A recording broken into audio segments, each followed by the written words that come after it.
Tonight, we are honoring our senior baseball players and recognizing their accomplishments and achievements as part of the Southern Nash baseball program. Tonight, we're honoring two seniors.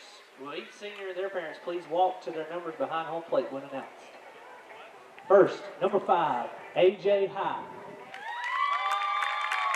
AJ is escorted tonight by his brother Anita High, his father Anthony High, his sisters Kayla High, Kamaya High, Akivia Leonard, and his grandparents Dexter and Jackie High. AJ has been a member of the Southern Nash baseball program for 4 years. His favorite memory of his baseball career was when him and Grayson were the first ones to find out about Coach Pace's daughter Ellie.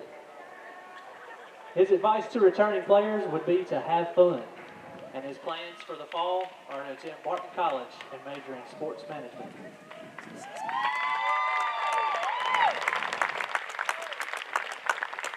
Number 11, Grayson Curtis.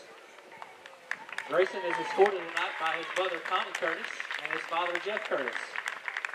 Grayson has been a member of the Southern Nash baseball program for 4 years. His favorite memory of his career was sweeping fight last year. His advice to returning players would be to have fun, and his plans in the fall are to attend Nash Community College.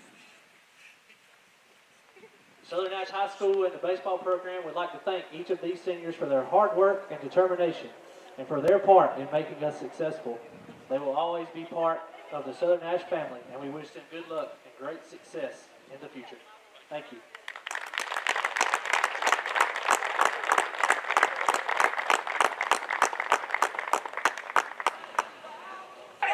Good evening, ladies and gentlemen, and welcome to Southern Nash High School for tonight's Big East Conference matchup between the visiting Northern Nash Knights and your Southern Nash Firebirds. Speak the starting lineup for tonight's game. First for the Knights, leading off the center fielder, number 6, Carson Ashton. Batting second, the shortstop, number 7, Bryson Jenkins. Batting third, the third baseman, number 2, Ashton Rhodes. Batting fourth, the left fielder, number 13, Travis Kamash. Batting fifth, the catcher, number 20, Danny O'Brien. Batting sixth, the first baseman, number 16, Seth Williams. Batting seventh, the designated hitter, number 1, Peyton Clay. The pitchers, number 14, Carter Ricks. Batting eighth, the right fielder, number 10, Logan Denton. Batting ninth, the second baseman, number 8, Bryson Lewis. Reserves for the Knights, number 3, Tristan Murray. Number 4, Dean Edgerton. Number 9, Brady Jenkins. Number 17, Kevin Jones. Number 18, Isaiah Strickland. The Knights are coached by Jerry Keith.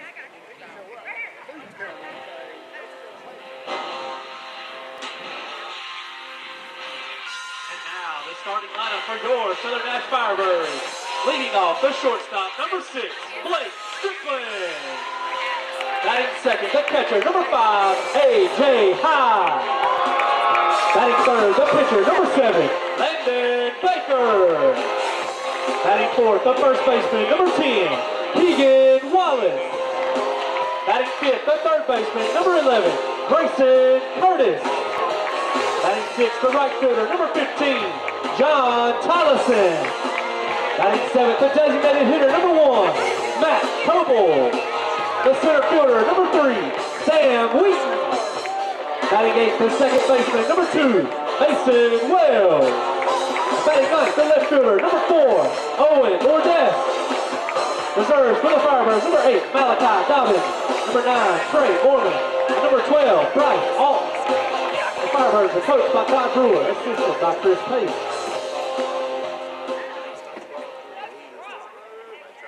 Now, if you would, please rise, remove all headwear as we honor America with the play of our national anthem.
started. Yeah, he has come a long ways this season. And a big swinging first strike. Landon Baker with the high strike to Ashman. Yeah, I'll give credit to Carson where that's due. He started off kind of low, but he has come on strong since about midway. Another big hack. Yeah, and he's down 0-2 now to Baker. Of course, adrenaline has got to be pumping for both of these teams. Oh, little ground ball to third. Grayson. Fielded by Curtis. Oh, he runs it out. And Ashman runs out the slow roller to third.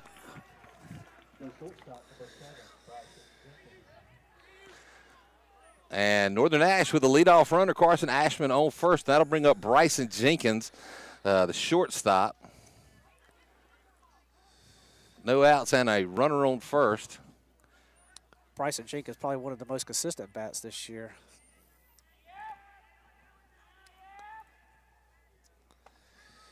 And he watches the high ball.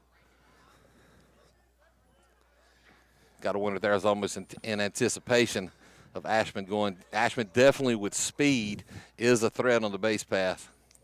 We'll see if he'll test the senior catcher, A.J. High here. And Baker will miss again, now down 2-0 to Jenkins in the count.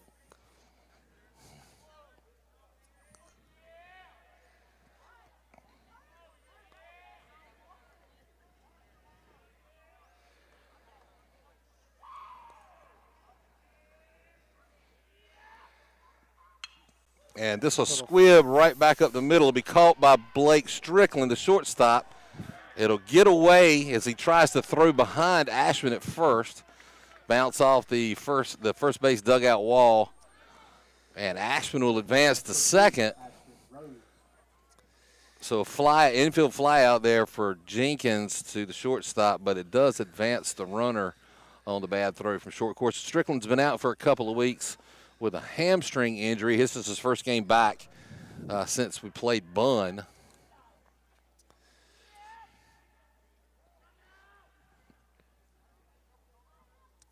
Dangerous batter at the plate, Ashton Rhodes.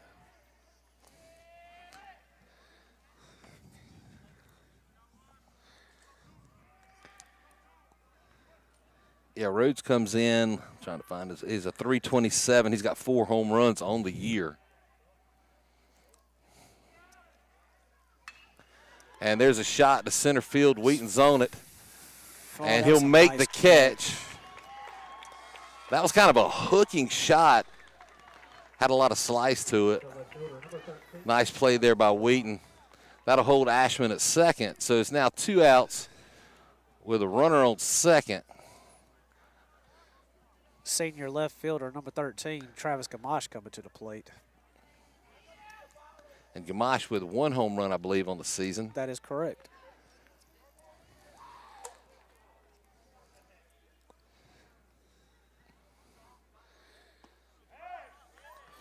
And Baker will catch the outside corner for strike 1. Of course, you guys, Northern Nash, are definitely a threat with the power 2 through 7. Actually, I think that each of those batters are carrying home runs this season. Number 2 is not.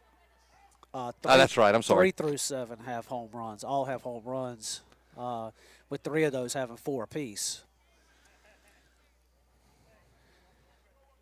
No, Ashton has 5 now because he hit 1 at Fleming Stadium.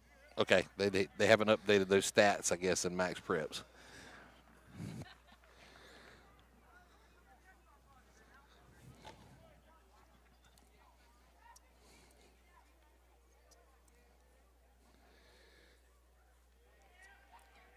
Oh, 0-1 count here to Kamash. And Baker will leave that one up high, ball 1. Count now 1-1 with 2 outs here in the top of the first inning for the Knights. Baker's doing a good job changing his count up at the plate on the mound, just trying to throw off the rhythm of the batter. That was a good pitch. Yeah, and he'll catch the outside corner with that one too. Obviously, these pitchers, you got to figure out, you know, a lot of these umpires obviously have their own kind of unique zones, and a lot of times it's been for the benefit that what we've seen so far this year, if the pitchers can figure that out and catch those spots, it really is to their benefit, obviously. And Kamash will foul that one straight back by us. Count will remain the same at 1-2 with 2 outs.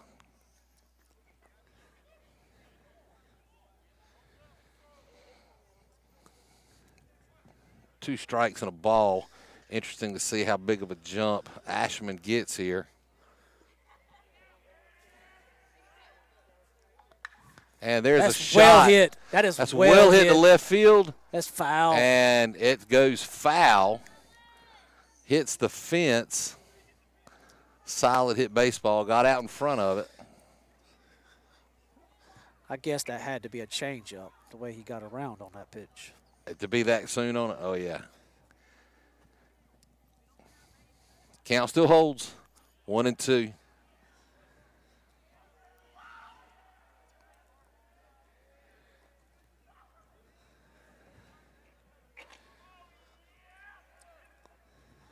Oh, stay alive. And he chases a high one for a foul tip, but pretty much you can't leave it up to the umpire right there. If it's anything close, you better take a hack at it.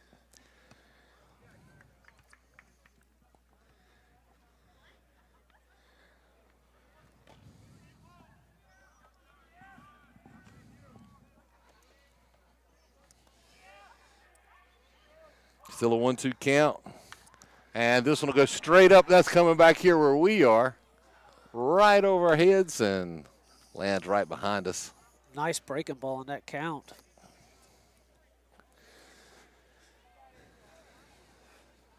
So a good at bat here. I believe, what is that? That's about the 7th pitch of the AB. Still with only a 1-2 count.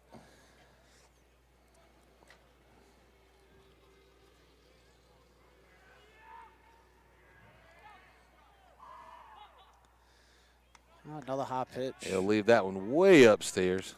2-2 now to count. You got to guess that was a chase pitch.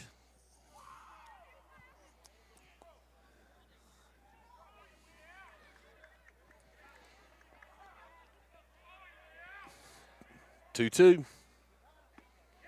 And he catches him on the backwards K. Outside corner works again for Baker.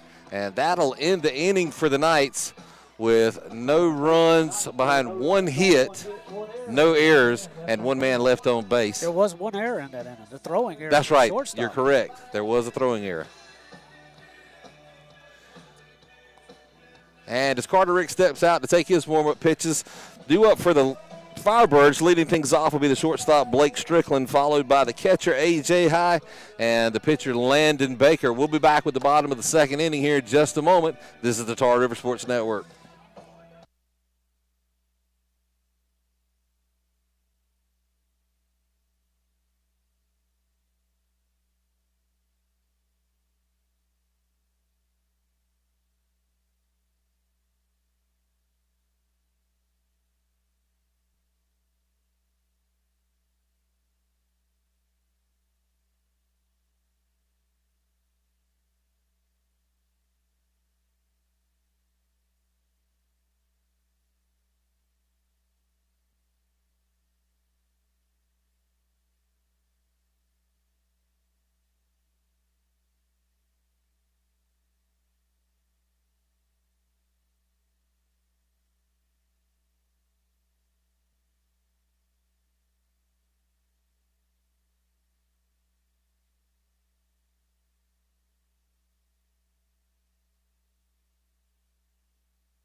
And we are back to get things started here in the bottom of the 2nd. Of course, Blake Strickland to get things started for the Firebirds. Carter Ricks on the mound comes in with a record of, I believe it's 2-1.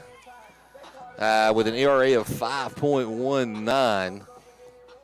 Yeah, Blake Strickland coming to the plate with a 360 batting average. We'll see how much rust there is for Strickland. Once again, this is his first game in about 3 weeks.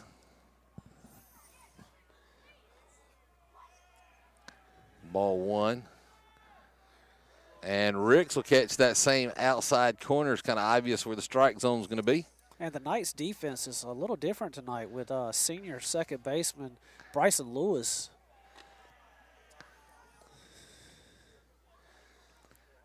Definitely a different look. We talked about that kind of before the game, Jay. That's, big risk. We'll see if it'll be big reward for the Knights. And there's a shot back up to Bryson Jenkins at short. He'll make the easy throw over to Seth Williams at first base, and that's the first out now for the Knights. The catcher, number 5, A.J. High. And that'll bring up the senior catcher, A.J. High, who that's been a different look for the Firebirds all season. A.J., normally a third baseman or even a middle infielder, taking on the catching duties after Keegan Wallace had his injury during football season. So big props to A.J. That's senior leadership right there. Playing a position you haven't played a lot of and leading the team in batting average with a 500 batting average coming into this game I'm looking at. Well, I've mentioned it several times. A.J. High is the heart and soul of the Southern National baseball team, and he's looking at now a 3-0 count as Ricks has fallen. Oh, he got the outside corner strike. That's strike 1. 2 balls and a strike now to High. Try to go back the same spot. Yeah, I think he left it a little low based on what the umpire just signaled. So a 3-1 count now to High. Definitely a hitter's count. And he'll take this one back up to Bryson Lewis. Tested at second base, come through. And he makes the play. And 2 down now for the Firebirds. The pitcher, number 7, Landon Baker. With Landon Baker coming to bat, of course, he's got, let me find it here. 9 home runs this year. Yeah, so the stats are just for the regular season stuff. They don't have any of the tournament. He's actually got 10, like we mentioned, Ashton having 5 earlier. I know Baker's got 10 on the season, counting last week's Easter tournament. Curveball for a strike. Lower part of the zone. Runs the count even, a ball and a strike. And once again, the outside corner working. And I was just about to say he probably is not going to see a fastball, but he comes in with a fastball on the outside half. And another fastball. Tries to go back there. 2-2 the count now. Really testing Landon Baker here. Oh, got him swinging. Low and in the dirt. And they K up Baker. And that'll do it for the Firebirds. No runs on no hits and no errors. And that'll wrap up the first inning here in Stanhope.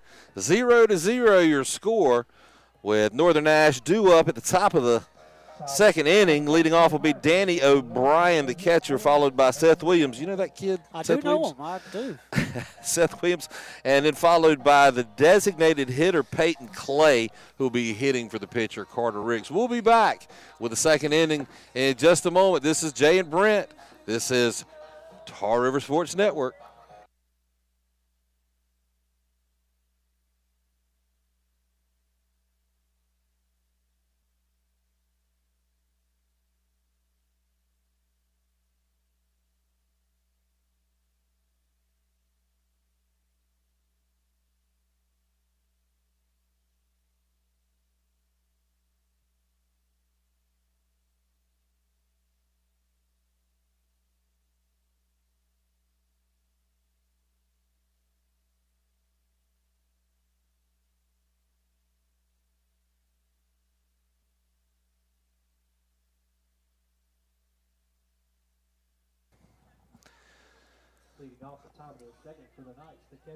And the catcher, D.O.B., Danny O'Brien, steps in, and he's a throw right, hit left guy. .370 batting average, 4 home runs as well. Came on really strong in the last 5 or 6 games, just been on a tear with the stick. Straight pull hitter, a little bloop over to the third base side. That's a foul ball. Yeah, Curtis couldn't get to it. Our view is obstructed here by the third base dugout. When in doubt, just look at the umpire, see what they call. So it did hit the fence. And so you guys watching at home can actually see third base better than we can from our viewpoint. And Baker will leave that one up high for DOB. It's now a ball and a strike. Of course, no outs here in the top of the second inning for the Knights.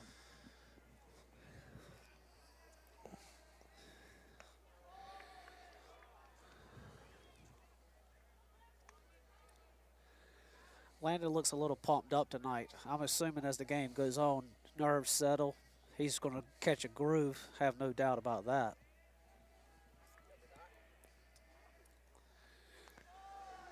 Takes that one way inside, and Baker falls behind 3-1 in the count. Hitters count here. Yeah, you got to think Keith's giving O'Brien the green light here with the threat of that bat.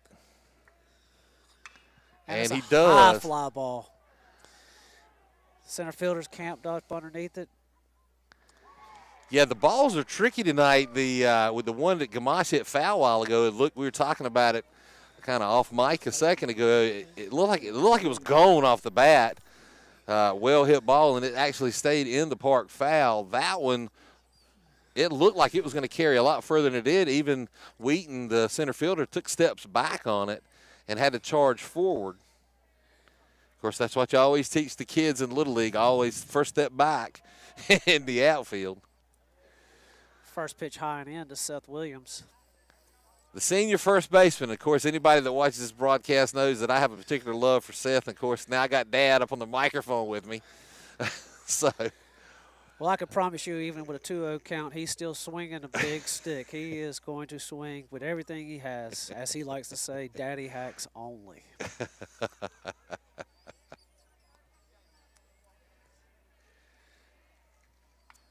Oh, he's behind on the big fastball. Cut. He'll foul it back to the screen.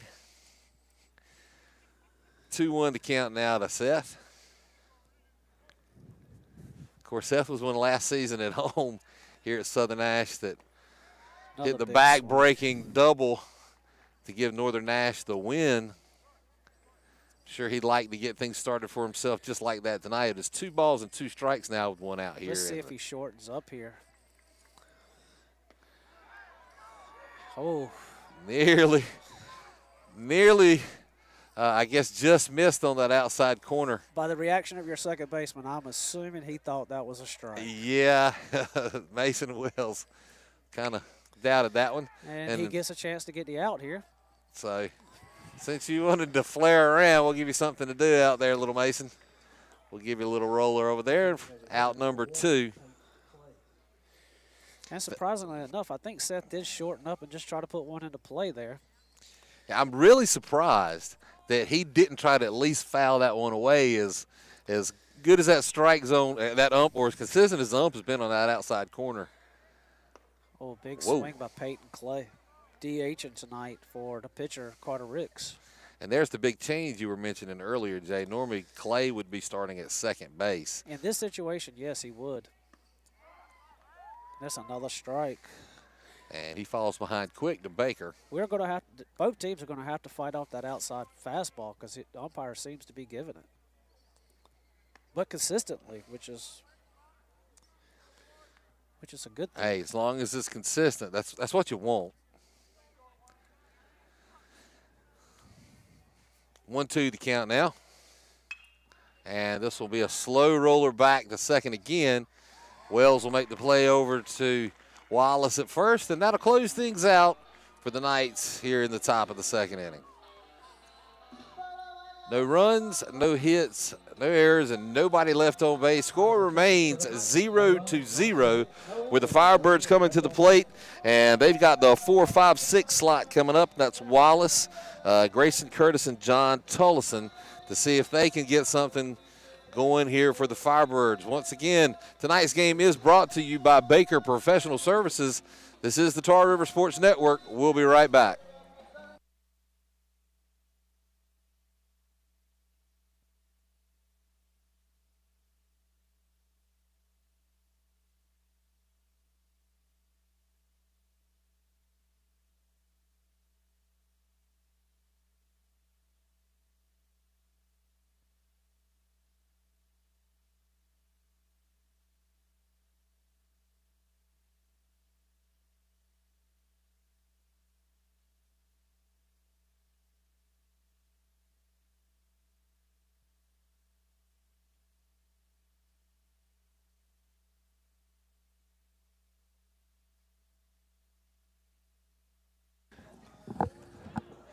All right, we're getting quicker and quicker with these warm-ups between innings. Just taking a break. We're having a little conversation on the side up here. Carter Ricks actually started out extremely well tonight for the Knights as he put the Firebirds down 1-2-3 in the bottom of the first. Now Wallace steps in. Wallace, no home runs on the season, pretty decent batting average.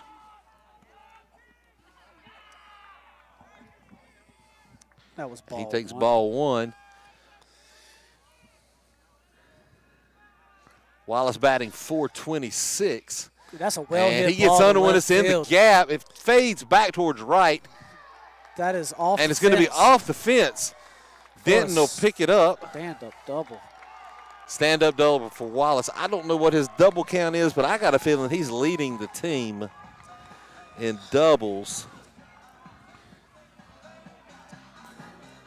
Has 8. With 8. So that will be his 9th regular season double. The third baseman, number 11, Grayson Curtis. Senior Grayson Curtis coming to the plate, starting at third base tonight. Yeah, that's another different look there for the Firebirds. Just started that kind of during the Easter tournament, putting Grayson at third some. Great bunting situation. I wonder if Todd Brewer calls for the bunt here. And Curtis will take ball one. Leadoff double. A lot of times you do see bunt here. Ashton Rhodes playing up a little for the bunt. Seth Williams on the grass for the bunt. Grayson with a big hack. I will say Grayson has had a tendency so far this season to, we'll just say, miss the bunt sign. Oh. Well, I've coached him a couple times, and I can understand when you say miss the bunt sign. And that miss is in quotes.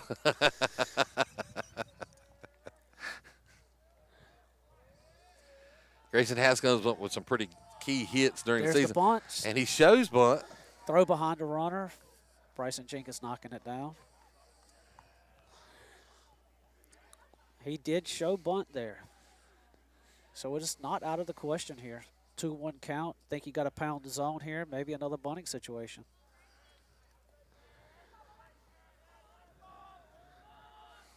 And he swings away. Ball hit down the right field line. Slicing foul. Foul ball. So that'll hold the count. No, I'm sorry. It's 2-2. 2-2 count. Some really big swings by Grayson here. Grayson has really been hitting the ball extremely well. Once again, come up with some clutch hits for the Firebirds this year.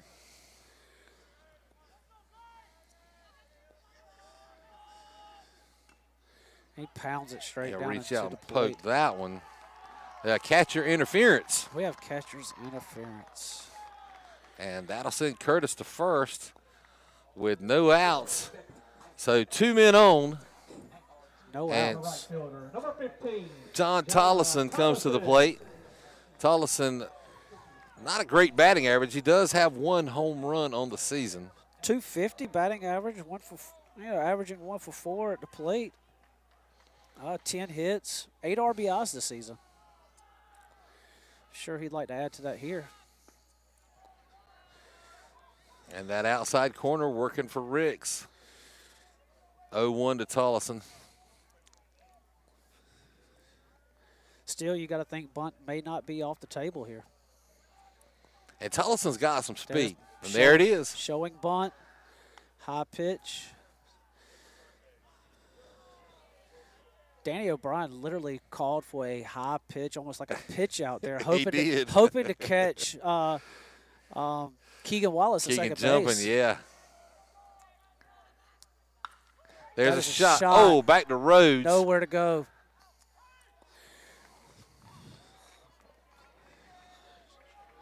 So a quick reaction by Wallace to get back to second. I almost caught Grayson too far off, but throw a little behind. That'll leave the runners where they stand at first and second. One out now on the board for the Firebirds. And the designated hitter, Matt Coble, will step in.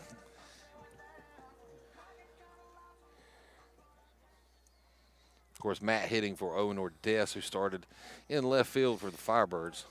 There again, another above 300 batting average, 318 for the season. And Ricks with another first pitch strike. He's doing a great job of getting ahead in the count.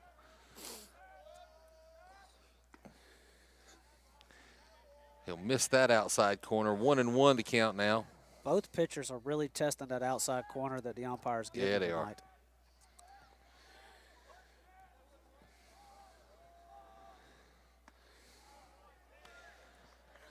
So a little bit of a late swing there for Coble.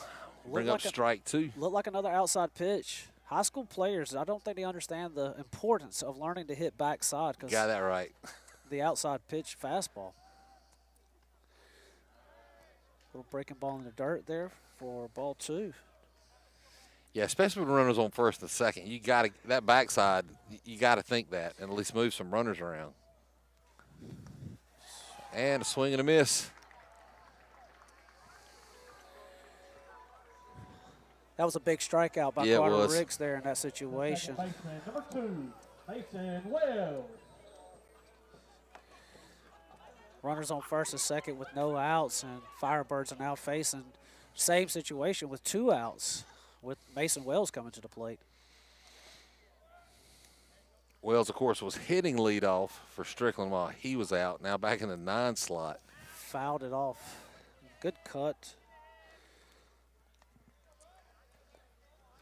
A lot of these batters are attacking first pitch fastball here, which is another crucial thing I think high school batters need to learn to do. Testing the outside corner, just missing.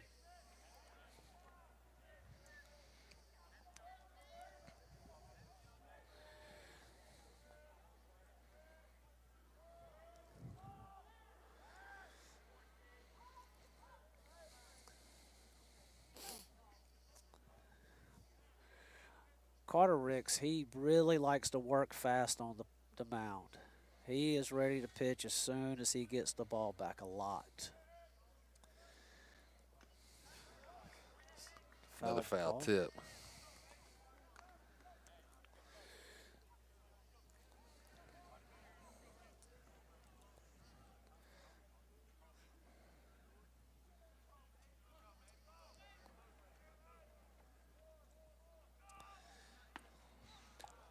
Another outside pitch.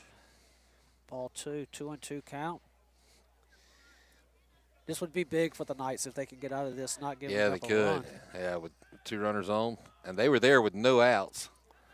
That was going to be fouled down the third baseline. Carter Ricks sitting at 35 pitches right now. 21 being this inning. And you're not used to just softening that up without somebody coming and asking you, are you? No, I'm not. I'm used to parents just coming over my shoulder and asking me who's at what. Oh, the looping swing. Close it with a strikeout. And the Knights get out of it after putting 2 men on with no outs, with no runs. The double hit by Wallace. 2 men left on base, and the score still 0-0 here in Stanhope as we move to the top of the 3rd inning. Due up for the Knights is Logan Denton, Bryson Lewis, and then back to the top with Carson Ashman. And we'll be back with those batters in just a moment here on the Tar River Sports Network.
All right, we're back. So we're kind of doing a little review here. Baker so far has 2 strikeouts on the night, and Carter Ricks actually winning the strikeout battle with 4.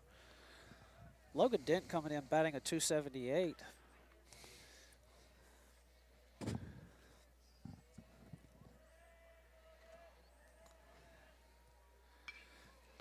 And a big hack. He'll foul that way off over behind the batting facility. Looked like he was aiming for the umpire's cars over there. Maybe they don't like that outside pitch so much. Well, that's definitely what that was, and he got rid of it, didn't he? Landon Baker with a little hook there. And he'll land that for strike 2. Ahead 0-2. Both pitchers really doing a good job of getting ahead in the counts. I think Baker lost a couple in the first inning that he came back for. Landon Baker sitting at 34 pitches right now through 2 innings. And a swing and a miss. Swing and a miss. Yep. And that'll be the first out of the inning.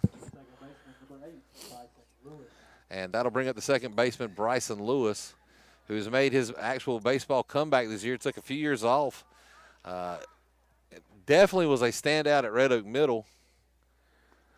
And Northern Nash sorely missed him while he was gone. Good to see Bryson back on the diamond. And he'll take strike 1 right here. And I'm guessing this is probably like his 10th at bat of the season. Big cut. Off into the trees on the first base side. I'm sorry, this is his 9th plate appearance. Wow. Hitless for the season.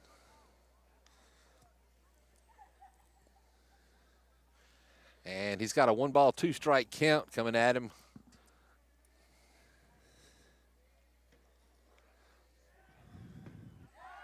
And there's that outside corner. Strikeout number 2 for the inning. Which is bringing up our center fielder, Carson Ashman. Led off the game with a little blooping ground ball to Grayson Curtis at third base, which he ran out for a single. Yeah, that left-handed, that gives just that little cheat, and he's really fast. So definitely advantage there for Ashman as he watches ball 1 come across high and inside.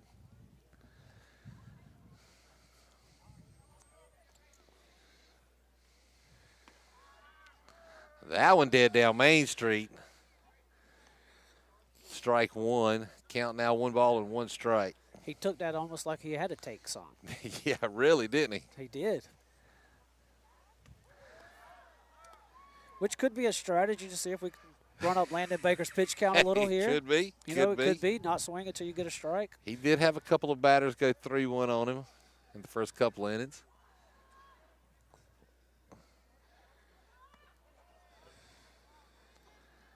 And he's got it evened up at 2-2 right now with 2 outs on the board for the Knights.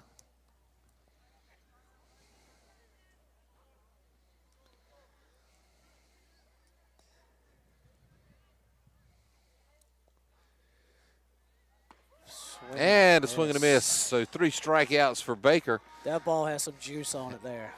It did. Yeah, that's been the talks all season. Has Baker really thrown his hardest? He's been hitting that mid-80s, 86 mark. Obviously, we know he's capable of touching up there close to 90. It'll be interesting to see if he pushes that limit tonight. And we'll find out, but not before Carter Ricks gets his 3rd shot at the Firebirds. And the score now still 0-0 here at Southern Nash. Firebirds due up will be the 9-batter Owen Ordess. And then back to the top of the lineup for the Firebirds with Blake Strickland and A.J. Hyde. This is Brenton J. We'll be back in just a moment.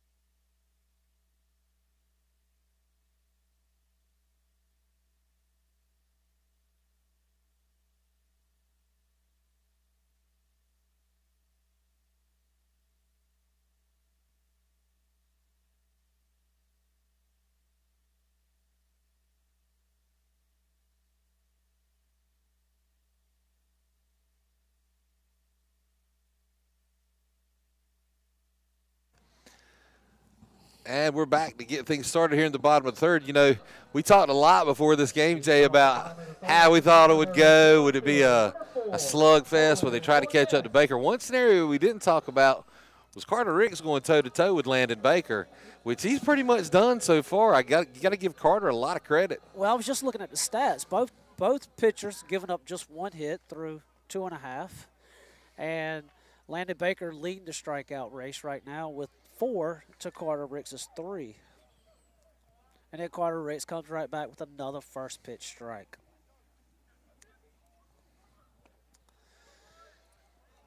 And gets way ahead now, 0-2 to Ordez.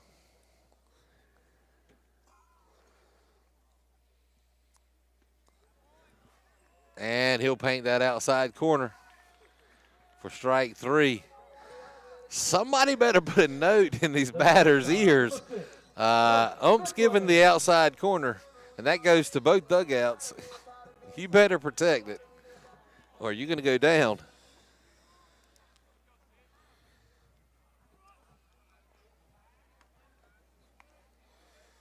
First pitch ball.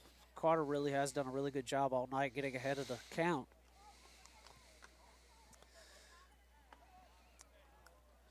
It's always a true test to see what happens when the batters get to see that pitcher a second time around. You're right. You're right.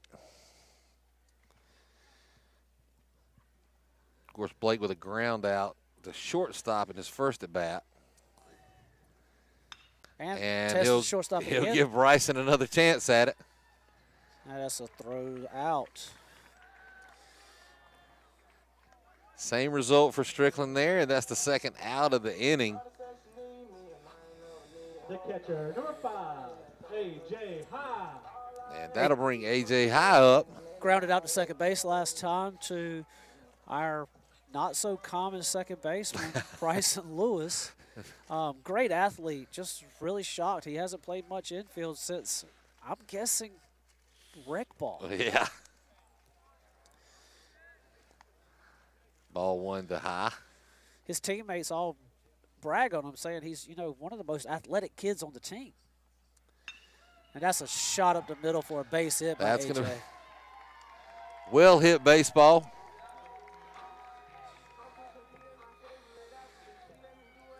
The pitcher, number 7, Landon Baker. That'll bring Landon up with one runner on. I can remember back when we were younger, probably about 11, 12 U, and we took A.J. High over to Babe Allen's place. And I remember Babe telling him, man, you got one of the best batting mechanics I've seen. Me and you, let's stick together. We're going to go some places. And Babe actually remembered that a game earlier this season, remembered A.J., and look at A.J. batting 500 plus now, or right at 500. He's like a little Kirby Puckett up there. Yeah, he is.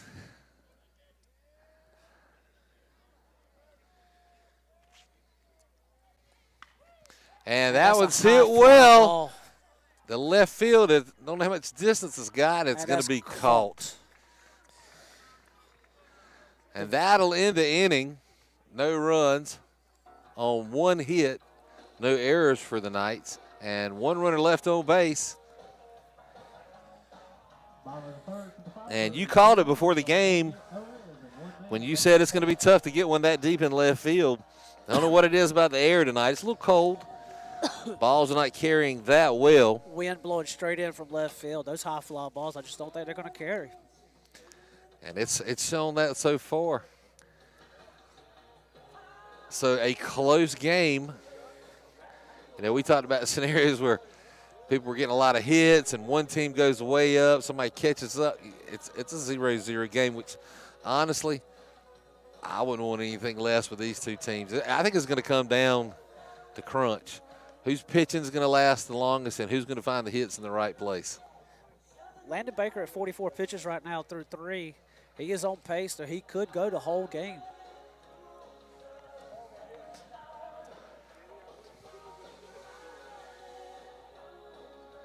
And I'll be like one of the parents. What's Carter's pitch count? Let me check real fast.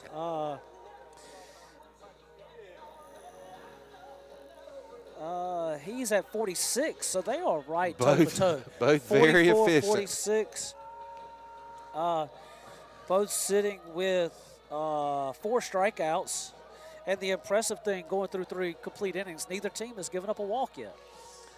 That's right. Hope not to jinx anybody there. You did have the one catcher interference, but other than that. The catcher's interference, that did. That's really been the only free base runner anybody's gotten. That's going to bring Bryson Jenkins up for his second at-bat of the evening. He flew out to shortstop last time. Yeah, that nice diving catch that Blake had right behind second. That's where the one error of the night came in on a throwing error, trying to get Ashman at first.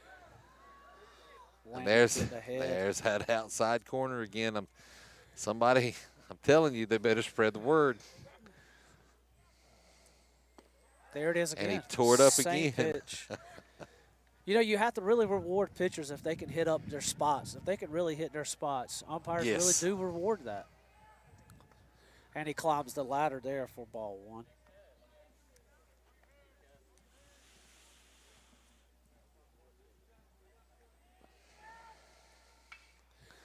Looking backside for the outside fastball. I think he just sliced that one to get rid of that joker. Well, the way he finally figured out protect that outside protect corner. You got corner. to, man. You have to.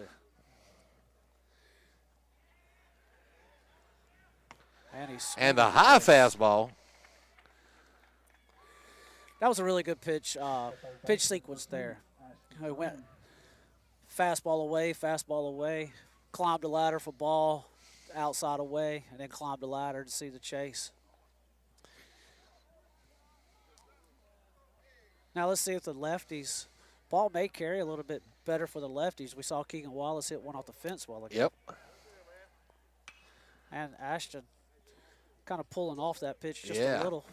Fouls it off over third base. Now these 2 kids right here, Ashton Rhodes and Landon Baker, have been playing together a long time. Oh, and several of them have, but I think these 2 probably are more storied between the weekend baseball, the rec league baseball. They've kind of gone tit for tat for a long time. Both big bats, very similar style of play. Positionally playing the same positions. Both are very confident. I would say confident in their playing abilities. And remember, there is a fine line between confident and cocky. And he K's up Ashton. Don't have the best view here, but that looked a little down in the zone. I am blocked by the bleachers a little bit. You could tell Ashton did not like that call. No, he did not. And there, I guess we're seeing that groove that you were talking about Landon could find earlier, because he just got strike 1 on Kamash. Well, our cameraman did verify that pitch was probably a little low there. not to give away the cameraman who is a Southern Nash guy.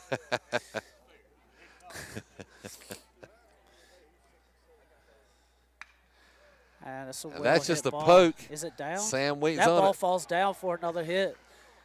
Travis Kamash coming through with a little 2-out hit right there. So that's one of the things.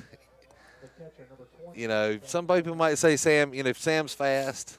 So I'm not going to say he gave up on it, but you see stuff. I guess he made the play right. He let it. But off the bat, you could think that ball would carry more. Yeah. Like we've seen, balls getting knocked down. I don't know if he read it that it was going to carry a little bit better. He did struggle on the one fly ball out there. You saw him coming back and forth a little bit. He did. You're right. The wind was circling up so there. I guess there's some dead air out there in the outfield, down here in the pit. Ooh. Almost a wild pitch there by Landon Baker. Awfully close. And definitely a base running threat in Kamash. 1-0 count now to Danny O'Brien, the catcher. Travis verifying signs over there at first. That got Landon Baker's attention for the pickoff attempt.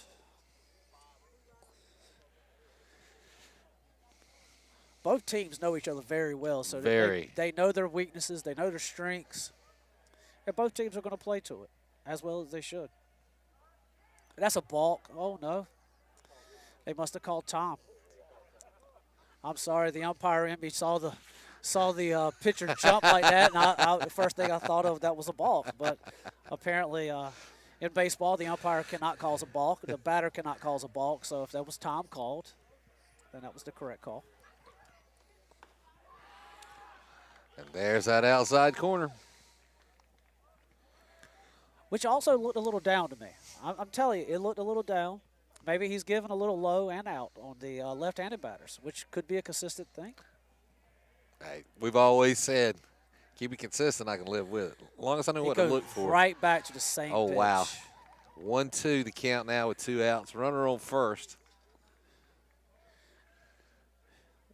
Let's see if Danny O'Brien can use the whole field here and utilize the left side on that outside pitch. He'll slice that one back over to third base dugout. Looked like Landon kind of tried to challenge the inside half of the plate. Yeah, he did. Keep the guys guessing.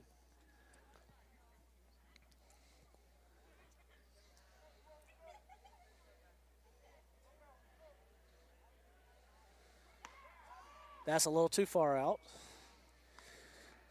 Testing that corner. Yeah, and that'll even things up 2-2. Which with Landon Baker, this could be another breaking ball. He will throw it in any situation. Another pickoff attempt over there at Kamash, keeping him honest. Yeah, you got to think Kamash has probably got the green light here. A lot of speed. It's 2 outs. It's a 2-2 count. That might hold him up. Time called at the plate. A little bit of a chess match going on right now. Yeah.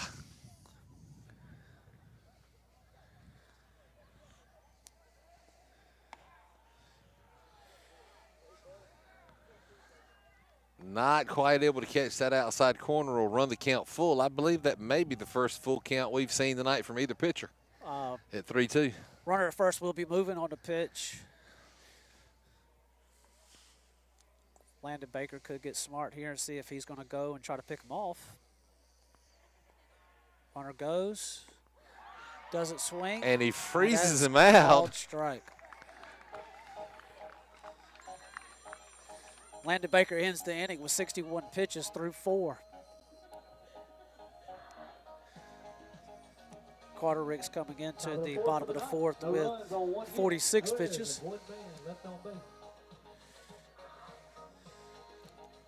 So there again, coach has got to be happy with both of their shovers. They're being efficient, low pitch counts, working the plate, hitting their spots. They got to be real happy with that. So due up here at the bottom of the 4th for the Firebirds, it's going to be Keegan Wallace, Grayson Curtis, and John Tolleson, kind of the repeat of the second inning. And we'll be back with those 3 batters. Once again, this is the Tar River Sports Network, and tonight's game is brought to you by Baker Professional Services. We'll be right back.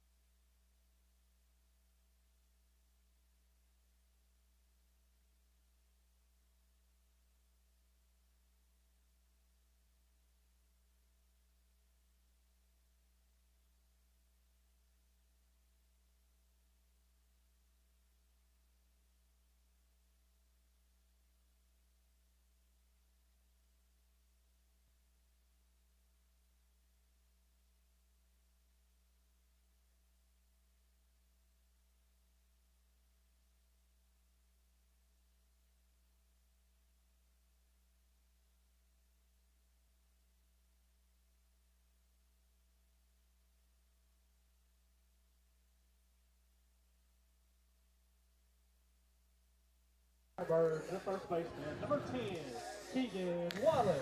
So Keegan Wallace steps in for his second at bat of the night. Of course, he had the big double in the second inning. That being in the right center gap, Logan Denton is still playing what seems to be kind of straight up, or maybe even shying a little towards the right field line here. It's almost like he's lined himself up between Keegan and Keegan's dad, who always sits in right field. Maybe he's trying to obstruct that view. Yeah, well, maybe he thinks his dad is on to something. They've got some telepathic thing going where Keegan's going to hit it to him. If he starts beating a trash can out there, we're going to start questioning things. Exactly. That is a called strike. So 1 ball and 1 strike now to Wallace. And that ball looked a little outside. Goes right back to the same pitch. He gets the call again. Umpire is very consistent on that outside pitch. He is, and he's a 1-2 count now for Wallace. Swing and a miss. He takes a swing. That's going to do it. One away now for the Firebirds. The third baseman, number 11, Grayson Curtis. Bringing up Grayson Curtis, who reached on a catcher's interference. Yes, he did. I think that may have been Danny O'Brien's second catcher's interference this year. Grayson's got that. He does have a long swing. And there's a shot into right field. That's going to drop. It gets past Logan Denton. Get past him. Curtis will make the turn. And not the best looking slide into second. And I have to admit, Jay and I, you and I both know, every time we see Grayson Curtis go down like that, it's like, oh, crap. We have seen, let's just say we've seen Grayson's ability to acquire some injuries. He is not the gracious person in the world. And me scoring the game here, that was a single with a fielding error by Logan Denton in right field. Unfortunately, I could not give. Couldn't give him the double. Could not give him a double there. Yeah, that was kind of misplayed by Denton. It was a hit, though. Oh, absolutely. Unfortunately for Carter, that is one. Which this is not back-to-back innings, but second time Carter Riggs has had a runner on second, scoring position with less than 2 outs. And he falls behind in the count 2-0 here. Tolleson checking his signs. Still wouldn't be surprised bunt here. And that's called strike. 2-1 count for Tolleson.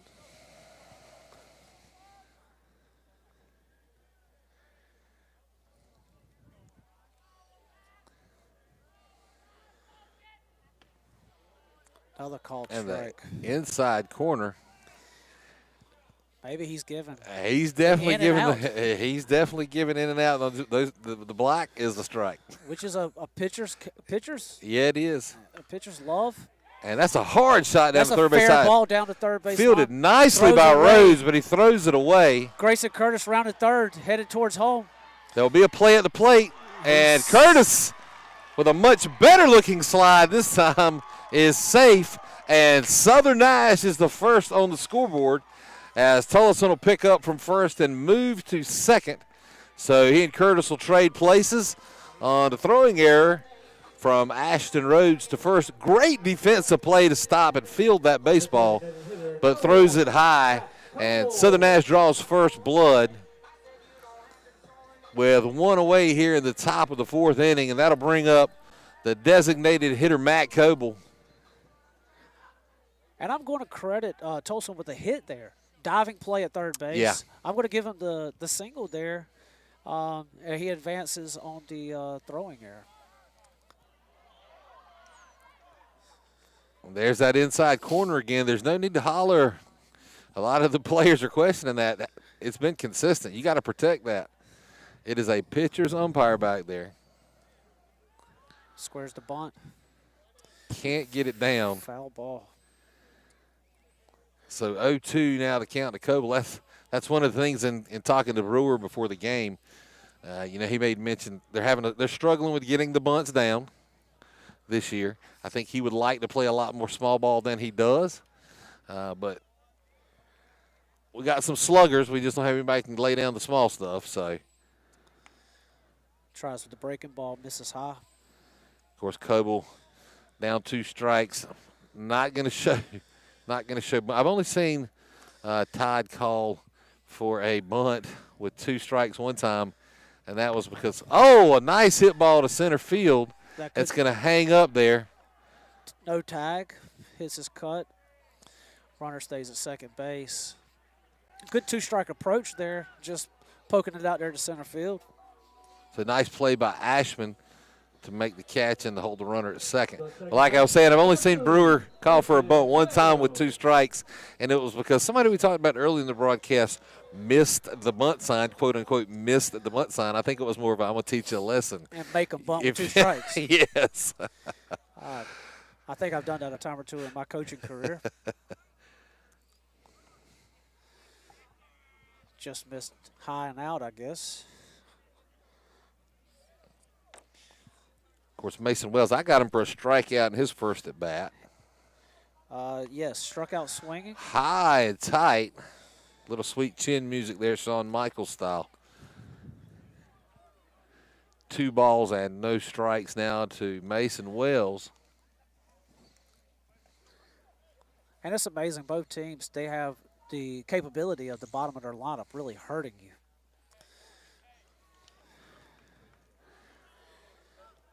And this may be the first time I've seen a 3-0 count tonight. You may be right. I've seen this with 3 1s. And that would be the first and walk of the 4 night. straight balls and the first walk of the night. Carter Rick's not happy with that at all. No, and I have to say that was very close to a lot of the strikes it really that have been was. given tonight. But that's the one thing you don't want as a pitcher, and definitely as a head coach looking on. You don't want that strike zone to change, and you hear coaches talk about don't squeeze me this late in the game. I've heard that said before. So, but it is 2 down with a runner on second. Number 9 batter. And first. And Owen Ordess. Ordess will foul one off. Ordess has come up with some nice clutch hits this year that, like you were mentioning a minute ago, the bottom of the lineup surprising you. And Ordess has pulled some out. Ordess been injured a couple times this year. He's on concussion protocol, missed a few games. I had a collision with center field fence and had to come out of a game. Ball gets past the catcher. Both runners advance. Wild pitch. But as I was talking about Owen, he really has stepped up this year. Don't think they really foresaw him preseason being in a varsity role. Had some staffing issues with some players that didn't work out, and Owen has stepped in and done a great job. And, of course, we coached him in the Tobbs League, and we both agreed he was the most improved player on the baseball team. Absolutely. Which by the way, was a Northern Nash, Southern Nash combined Tobbs team, and hopefully we'll be able to pull that off again this fall. There's a nice hit. And that is in no man's land.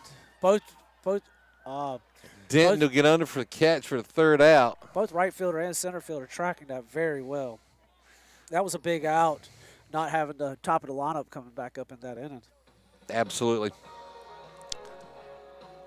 So, Southern Nash gets the first score of the night and goes ahead 1-0 in the 4th inning. And that'll take us to the top of the 5th inning with the Firebirds leading Northern Nash 1-0. Landon Baker back to the mound, and due up for the Knights will be Logan Denton. Seth Williams coming to I'm sorry. Yeah, Seth Williams, Peyton Clay, and Logan Denton. That is the 6, 7, and 8 spots in the night lineup. Once again, this is the Tar River Sports Network. We'll be back with the top of the 5th inning in just a quick second.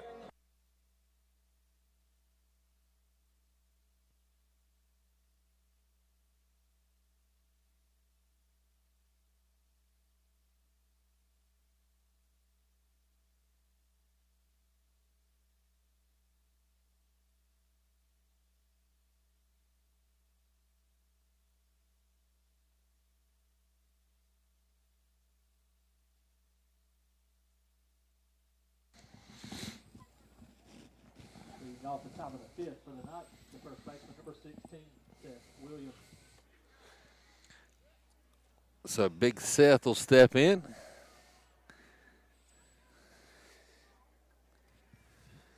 Seth's came up with several clutch hits this year late in the games. Yes, he has, and has 4 home runs this year already. Obviously one of my personal favorites on the Knights team, and you don't even have to say it. We know how that goes with you. A little biased here, I like to see 5 come right here. Landon Baker really reached back and tried to throw it hard there, just missing low. Of course, I know there's been a little chatter going on between Landon, Seth, and some of the other guys. There's been it's all friendly. It's all good. Friendly chatter. You know, it's a war when they walk on the field, and nothing but love when they walk off. Like I said, you know, we had these guys, and there's a shot down the third base line that'll get foul. But, you know, we had all these kids together playing Tobs, and it was fun before the game to watch them interacting with each other and the hugging it out. And, you know, we're getting ready to play for our lives and for this season, but we're all friends. We're going to do it like you said. We'll go to war on the field, then we're going to be friends. Oh, that's a big swing and a miss, breaking ball. And that'll really count to 2-2.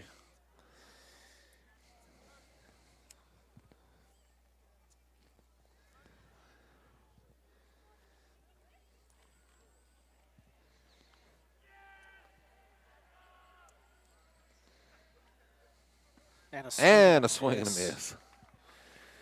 That was we almost need to harmonize on that one.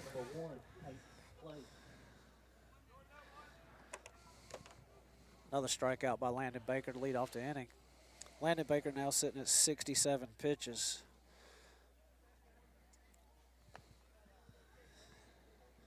Through 4 1/3. Peyton Clay coming to the plate, 0 for 1 for the night. He grounded out to the second baseman his last at bat.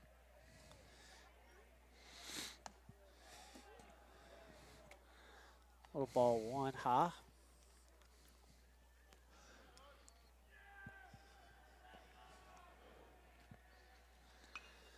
Slices one off foul for even to count up 1-1. Of course, Peyton in his first at bat had a ground out to second base.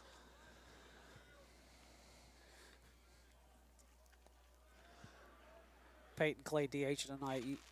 Usually is a starter at second base in the situation where Carter Ricks is pitching and plays the outfield. He moves around in the outfield. I've seen him play left and right. I think he's been one of Northern Nash's pleasant surprises. He really has. He transferred from up from Ernest Rapids. His dad is the assistant coach at Red Oak Middle. And a big cut there for strike 2. And I know with Malik Hill when he transferred to Rocky Mount, that kind of set things back. There was a trajectory that Northern Nash was on in middle school. And a high swing and the miss for strike 3 and out number 2 of the inning. But like I was missing, I know there was a kind of a clear path there set. And you had a Bryson Jenkins and you had a a Bryson Lewis and a Malik Hill that were on that Red Oak team. And then Ashton Rhodes joins up, and there was a great trajectory. I know Malik has transferred to Rocky Mount. And I think Peyton Clay was a nice addition to come in and kind of fill in for a spot there when Jenkins had to move from second over to short. Very much so. He's a hard worker. Lives in the cage when he's at home. Just works hard and has been a big asset to this team this year. Logan Denton with a 1-1 count here with 2 outs.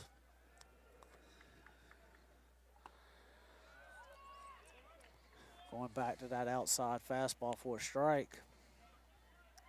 1 ball, 2 strikes. Landon really looking like he's settled down right now. Got to think that one was a little up in the zone chase pitch. It's got to be.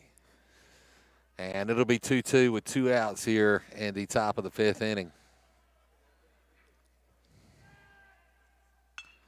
Jammed him, but he gets it off. Oh, nice what a play Mason Wells by Little Mason over the shoulder, and he gave John Tolleson a look like you thought that was yours, didn't you? That was a huge play by Mason I think Wells. If there's a clown on that team, it is Little Mason Wells. He is a kick and a trip to be around. So a nice play there to get the side for the Knights. Landon Baker should definitely give him a hug when he walks in the dugout. Yes, he should. And that'll take us to the bottom of the 5th with score still 1-0. Firebirds in the lead, but we both know the Northern Nash story all year long. They do tend to show up in about that 6th or 7th inning. 6th or 7th inning has been our time to shine. We have scored a lot of runs. I guess one of the big stories is going to be, can Baker go that long and hold out the pace that he's on? Carter Ricks at 67 pitches looks like he is set pace right now to potentially do the whole game on the mound.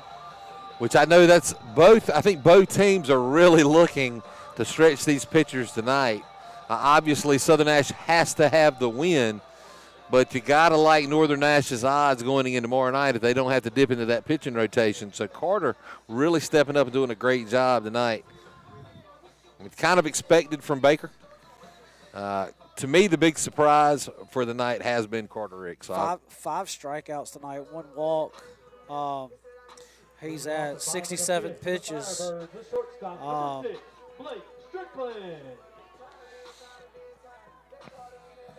Only giving up 4 hits for the night. 38 of those 67 pitches have been strikes.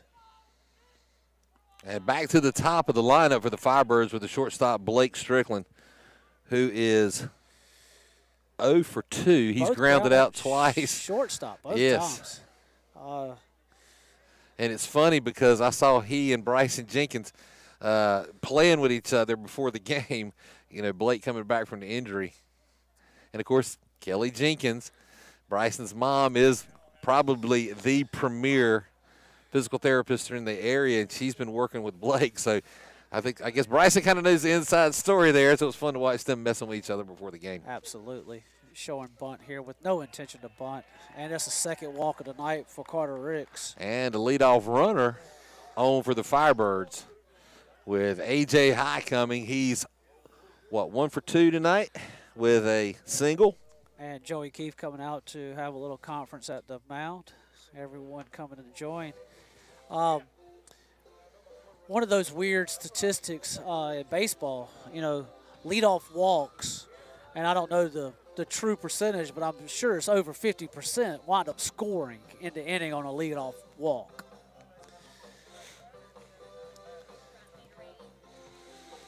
Coach Keefe coming out having a talk with the guys with Carter at 71 pitches. Really hasn't gotten a lot of trouble tonight.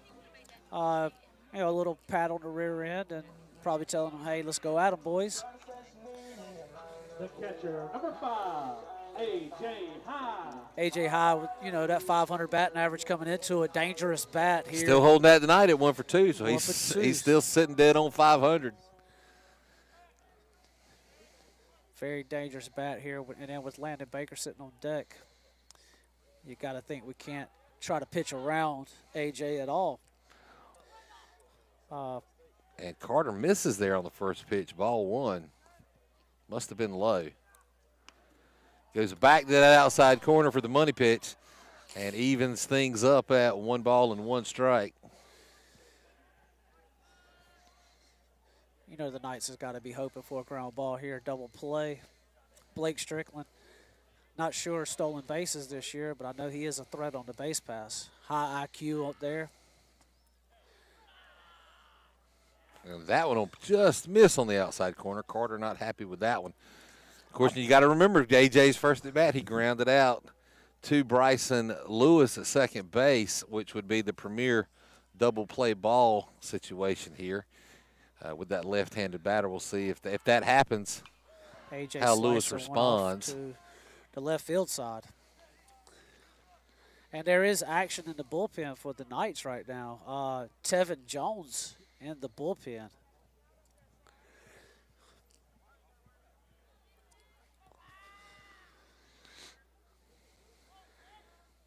Missed high and away. Yeah, you can tell that one got away from Carter and ran away from him. Now, one thing I'm noticing, he needs to not show his emotion. That's one thing a lot of these kids do let you get the best of them. You show your emotion, and you can take yourself out of the game. And Strickland goes on the pitch. He's going to make that turn on the base hit to right field, and Strickland will be up easy at third. And so the Firebirds have runners on the corner with no outs here in the top of the 5th inning, and Landon Baker coming to bat. And that was a well-executed hit and run. Yes, it was. Blake Strickland was definitely moving there. Landon Baker comes to the plate with corners here. Let's see if the Knights pitch to him here. You got to think they're not going to put anything in the zone for Landon to get a hold of.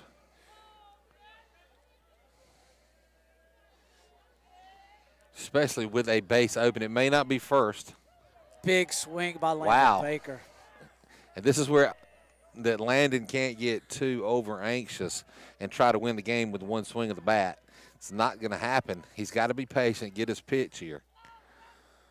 And he swings and misses, swinging a fly ball in foul territory, way out of foul.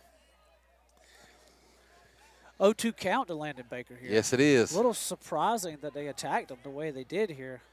Carter Ricks walking back to the mound like he has a purpose here.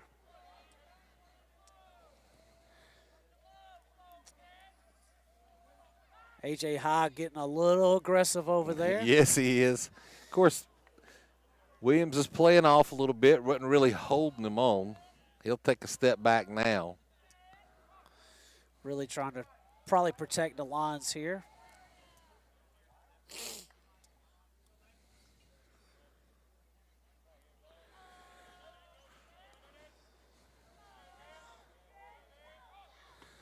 Runner goes, throws behind the runner at third.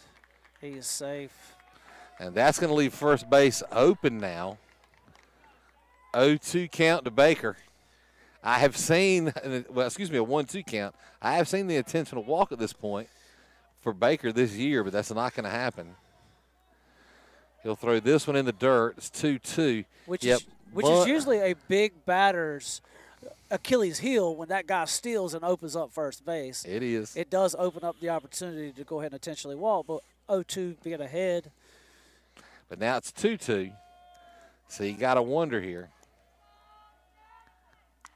That's a fly ball into left center. There's going to be a gap. tag at third. The ball's that down. ball's going to drop. Travis Kamash fumbles it a little and bit. it's fumbled. Baker will score. A.J. High is going to hold at second. And Landon will stand up at first base. So there you go, Mr. Statistician, scorekeeper. Did we score that a hit? Yes, we definitely scored that a hit. And I think Strickland was going to score on that. So he had a straight tag. I think so no errors there. That ball definitely got down. And I think there again, I think those balls hit up in the air with the wind. It's tricky. It's tricky, man. You can tell the outfielders are struggling with the way those balls are Travis playing. Kamash is usually money out there in left field with his judgments. I tell you what, I did notice. Ashman came a long ways to actually have a play on that ball as well. Kamash called him off. But once again, tricky, as Wallace will slice one off over the third base dugout for strike one. Now Firebird's up 2-0. Still no outs with runners on first and second here with Keegan Wallace, who is one for two tonight with a double and a strikeout. So another threat at the plate. Goes back to the outside but misses. O'Brien tried to help him out with that one on the framework, but I think that was just a little too out. That hook kind of laid out there for him. That one comes back down the middle. The chopper bounces over Williams' head. No play at all to be made there. High is going to head straight for home. No play at the plate. It's 3-0 Firebirds as Baker will advance to third, and Wallace will have a stand-up single. And once again, runners on the corners for the Firebirds with no outs here in the top of the fifth inning, and a 3-0 lead to boot. And that's going to bring Keefe back out to the mound, and it looks like he will make a change. Junior pitcher coming out, number 17, Tevin Jones coming to the mound. Carter Ricks being done tonight, giving up 3 runs, 85 pitches.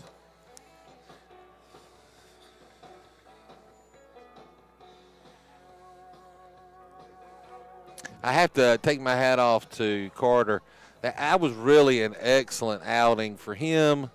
You know, I think it was more than a lot of people expected for him to do what he did.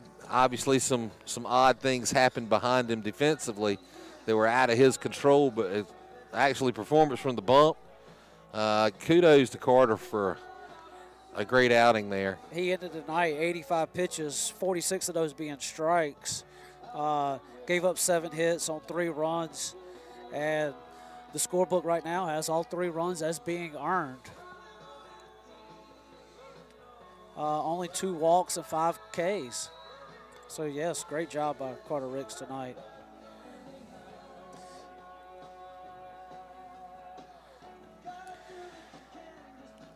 And, of course, Tevin Jones in his first trip to the mound tonight as he enters the game, he actually has a 1-0 record, but has a 4.11 ERA, and that's actually going into the Easter tournament. Once again, Easter tournament stats are not included in these max prep stats. Tevin, no appearances in the Easter tournament.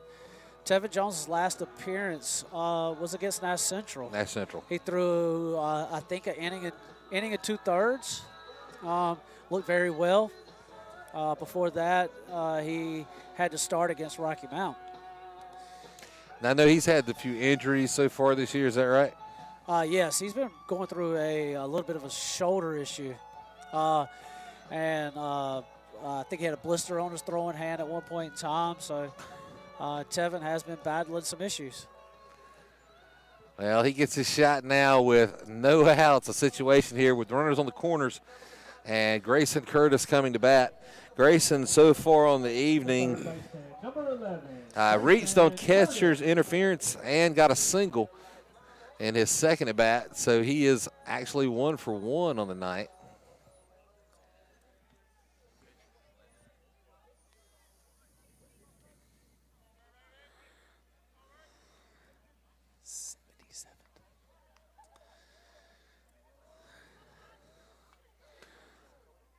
And Grayson Curtis will take a stab at the first pitch, and it'll put a strike on the board for Tevin Jones as he moves ahead in the count. 1-0. Excuse me, 0-1. Still no outs. Runners on the corner.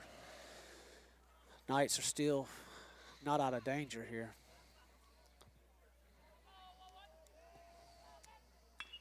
And a shot back to second. Ground ball. Flipped from. Double play ball. Little 4-6-3, but gives up the RBI. So 2 outs. A run does score for the Firebirds. It's now 4-0.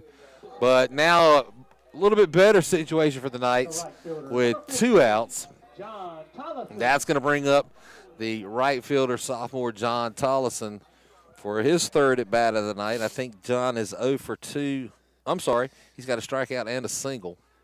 Yes, he hit the hard ground ball that Ashton Rhodes threw for at third base, which caused the throwing error, which scored the first run. That's right. So 1-0 the count. Well, it's going to be interesting to see if Tevin can catch those those inside-out corners that Landon and Carter have lived off of the entire game. And that one goes over Tolleson's head. To be honest with you, if he'd have stood in there, it'd have been wear that one. Wear that, the curve ball. That'd have been a shoulder strike, too. That ain't going to hurt, buddy. It's a great one to wear. At least he didn't jump out of the way if he had 2 strikes on him. That's an odd approach on the windup from Jones. Tevin is very methodical, I guess you would say. He does have a unique windup. He's also down 3-0.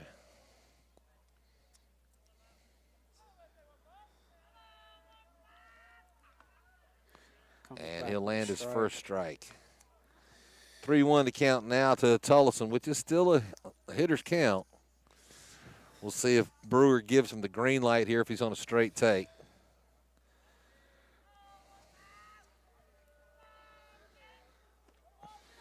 Comes back with a walk. Ball 4 with a walk.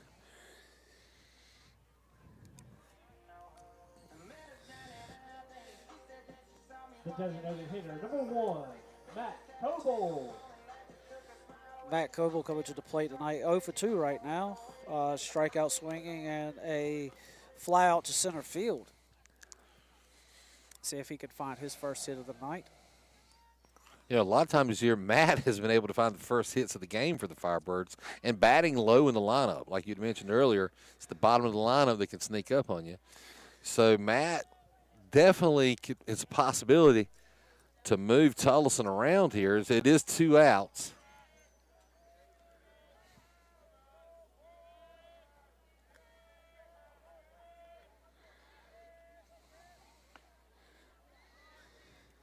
And Jones does find that corner, or at least a low strike. And it's 1-1 now to the sophomore designated hitter tonight, Matt Coble.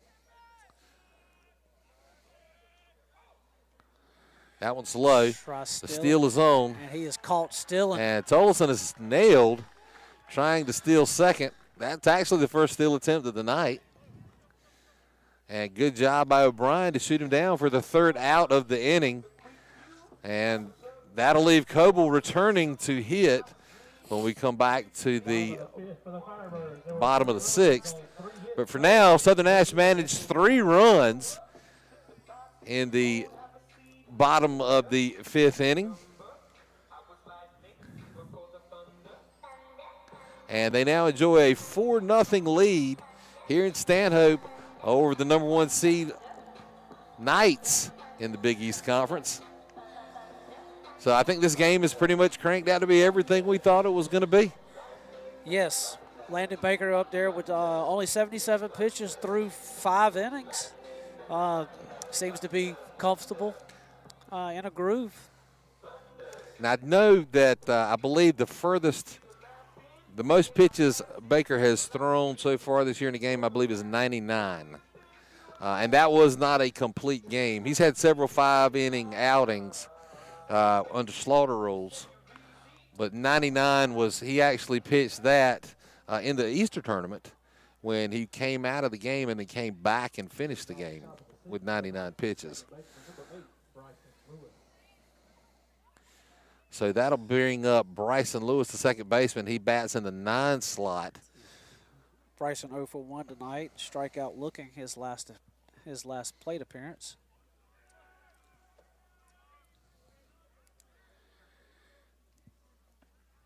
Baker comes back with that outside corner fastball for strike 1. Baker really has settled down on that outside fastball, getting that call.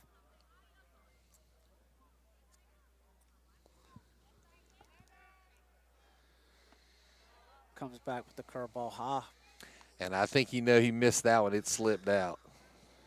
Little pat on the chest. Let his catcher, A.J. Hyde, know, hey, that's on me.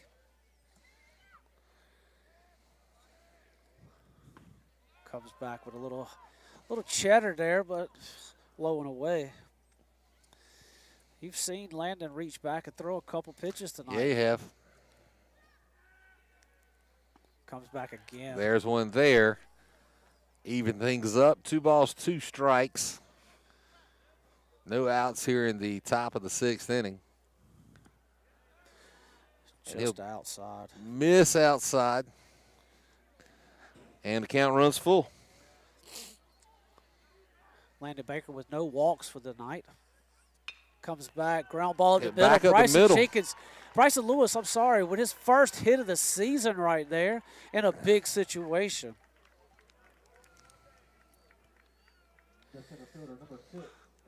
And now the Knights with a leadoff runner on base here in the top of the 6th, and that'll take the Knights back to the top of the lineup with Carson Ashman. And you called it earlier. You cannot count the Knights out. We have scored a lot of runs They in are, the 6th and 7th inning. They are a late game threat for sure. We have been calling them kind of the cardiac kids all year. Ashman with the attempt of the bunts for strike 1. Of course, Bryson Lewis definitely a speed threat on the base path. Down by 4, really surprised the bunt was on there.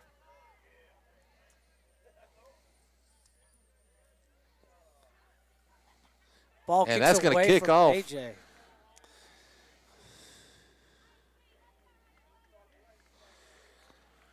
And now a 1-1 count to Ashman. First base now open as Lewis moves to second on the pass ball. I believe this is the first time Landon has let a runner get in scoring position tonight. Am I right?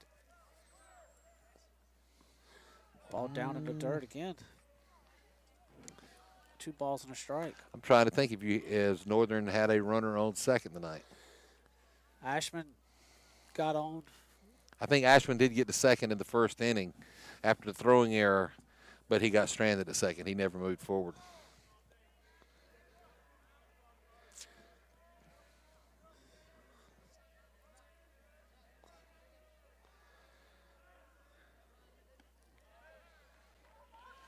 Goes back to that outside pitch. That almost looked like a changeup. Definitely was not a fastball. No. 2-2 now to count. But, yeah, that's the only other time tonight that Northern's had a runner to second base was Ashman in the first inning.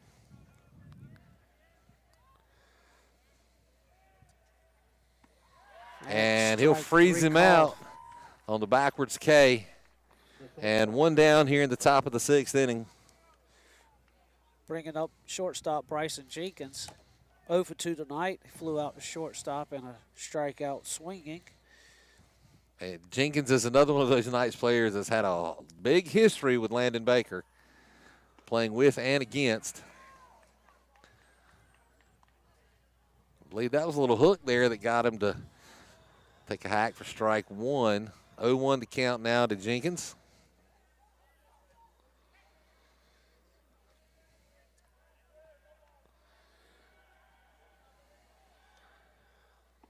Another swing and a miss. And that was a really long stare from Baker back to Bryson Lewis before he almost like delivered the no-look pitch for strike 2.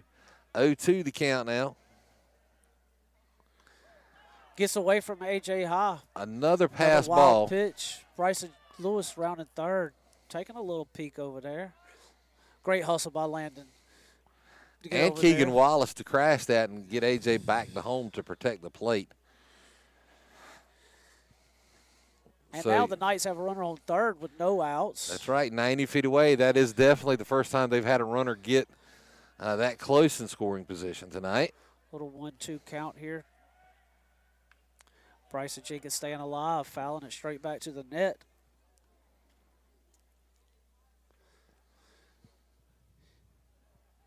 Got to think Bryson Jenkins is trying to get on base here with the big threat of Ashton Rhodes coming up.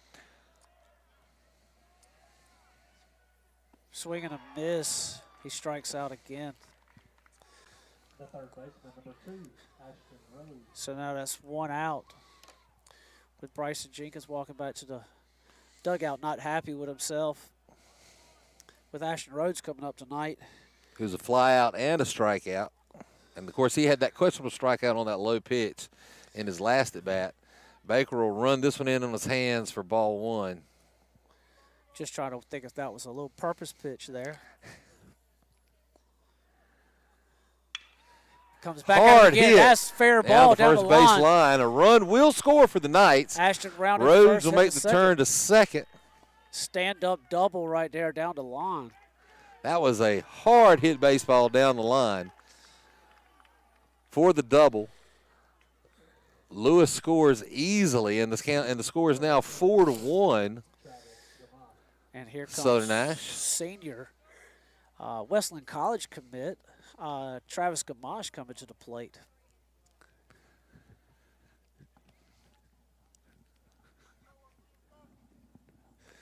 I believe you have actually 2 committed to go to Wesleyan. We do.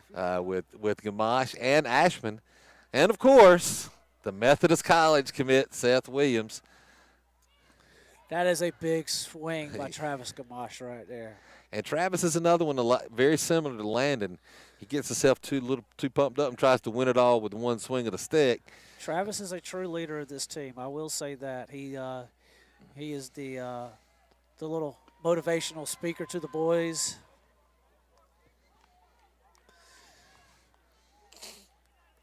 Sure, he'd love nothing better than to, come up with a clutch hit right here. He is well, no, he's not the tying run. I take that back. The tying run is on deck. Ashton is definitely playing with Landon out there at second base. As you said earlier, the history between those two. Oh, yeah.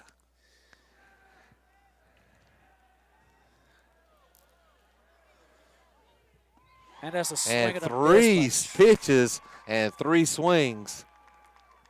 And that'll retire the Knights in the 6th inning, but not before they do manage to put one on the board and cut the Firebird lead to 3, with Southern Nash still up 4-1 going to the bottom of the 6th. And do over the Firebirds, Matt Coble will return for his at-bat after Tolleson was caught stealing in the bottom of the 5th. And he'll be followed by Mason Wells and Owen Ordess. That's the 7, 8, 9 slots for the Firebirds. Once again, tonight's game is brought to you by Baker Professional Services, who has been the sponsor for the entire season here of Southern Nash Baseball. And the Tar River Sports Network would really like to thank Baker Professional Services for their support, not only during baseball, but through football and basketball and all aspects of the athletic program at Southern Nash. Once again, we're going to take a quick break. This is Brent and Jay. This is the Tar River Sports Network. We'll be right back.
And we are back going to the bottom of the 6th inning. Matt Coble, the DH, will return to the plate with a fresh count. Now, I believe, what was he, 2-2 was the count a while ago when he got when they caught Tolleson stealing. That's one thing that my little iPad here doesn't show me. I do know he's 0 for 2 tonight.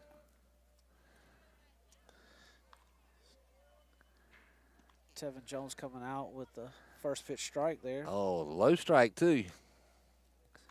But a strike nonetheless. I would really hope that Jones would not use that windup with the runner on third. There would be some stealing home stuff going on. Looked like Coble wanted to swing at that one, and he probably should have, as strike 2 was called. I do believe that was called on the strike and not his little check swing there. Yeah, I do too. A little indecisive.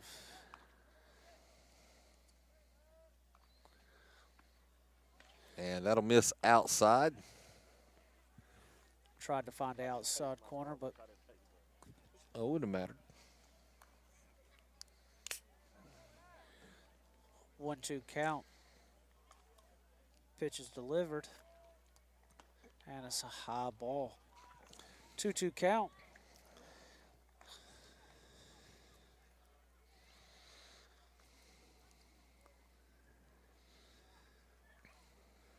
Tevin Jones at 14 pitches. Really interested to see if they try to figure out the pitch count, so if he'll be available tomorrow night. Yeah, that is going to be interesting to see if they're going to let him go, because, yeah, full count right now. How many pitches you say he's at so far? He's at 15 right now. 15. And he can go up to 30. And that's a shot back up the middle. Base hit for Coble.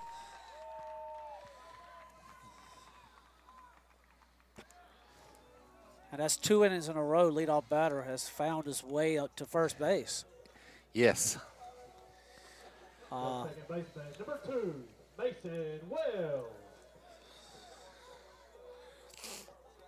Looks like we're going to have a little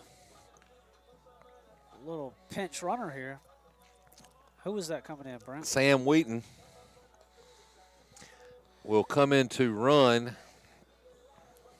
And that's actually who Coble was DHing for, so that will burn Coble for the night. That absolutely will.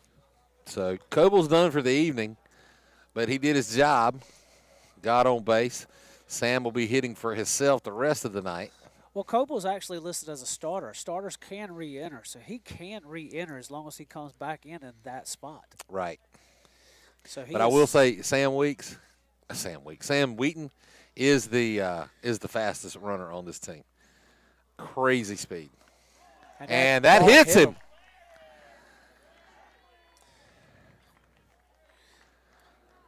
So that actually puts two of the fastest runners on the Southern Nash team on base with no outs.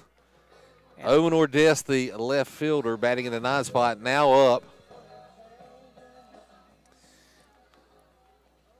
0 for 2 for the evening with a strikeout and a fly out to center field.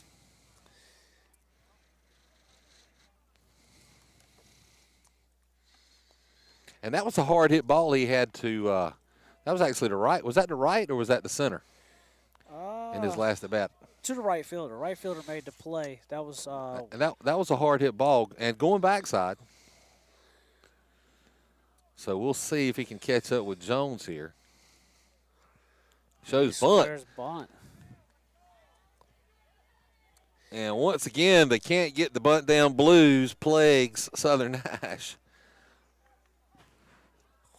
But also, you get 7 and 8 batters on with your 9 batter here. Yeah. They could face a 7, 8, 9.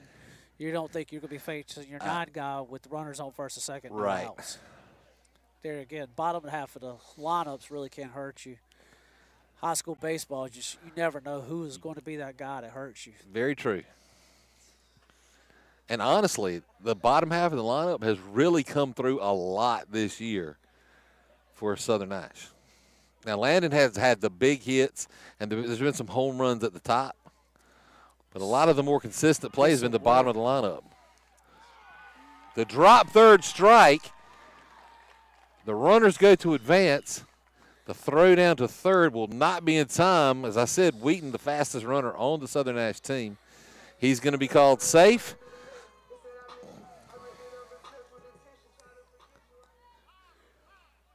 So runners go advance, but the batter is out. The batter is out because first base was occupied with less than 2 outs. Yeah, when contact was made. Joey Keefe coming out to question something here. Not really sure what he would be questioning here, other than they still haven't put that out up on the scoreboard either. Well, that's definitely an out because that was a strikeout, swing and miss. Don't know if he's trying to get the interference by Ordess taking off running when he doesn't have the right to, but I don't think that showed any kind of decision by Danny O'Brien where to throw the ball there. So top of the lineup here, runners on second, third with 1 out. Yeah, first base open now. Obviously, Strickland not really a threat for an intentional walk. He's grounded out twice to shortstop. Infield crashing on the left side. Infield is in all the way around right now. Bryson Lewis playing on the grass. Ashton Rhodes on the grass. Bryson Lewis is kind of playing back in the dirt. Now they're all coming. It's like he might have missed a call there for infield in. Once again, that's a little bit of inexperience there. But honestly, he's played it. I mean, there's been 2 balls hit to him tonight. He made plays, and one was a double play assist. So corners are way in. And there's the bunt. Strickland will pull back. And that's a 3-0 count to Strickland right here. Possible safety squeeze there. Really wasn't a suicide. Got to be thinking straight take here after 3 balls in a row. Sure, he's going to show bunt. Here it comes, showing early with no intention, I'm sure. The bunt, ball 4, throws behind Wheaton, and he's safe. Ashton Rhodes diving back in to try to make the play after playing. Yes, he did. You have to really credit Ashton Rhodes' his effort. Yeah, big effort there. All year long. I mean, he's made the diving plays and the hustle plays. He really has been the hustle kid this year for the Knights. But bringing it up to the plate, ever dangerous. He might be the most dangerous hitter outside of the home run threat by Baker. As far as just consistent bats, I mean, look at his batting average. He's over 500 now. And ball one is called. Bases loaded. And here's a situation that Jones might not want to face is bases loaded with Landon Baker on deck coming to the plate. That's strike one. There's right a strike. He really needs to try to squeak an out of this one. Obviously, the rolling two would be the preferred play to occur. Ball hit. There it is. Bryson Lewis getting down. Got him at third. Don't know why Mason Wills hesitated coming to third. He had to run. There was no see it down there. Or see it. The ball was down. That slight hesitation. So that leaves you, even though it's third, there is a vacancy on the base path. There's 2 outs. Baker's at bat. Firebirds did score again. They there. did score there, and so now lead 5-1. With Landon Baker here with runners on first and second.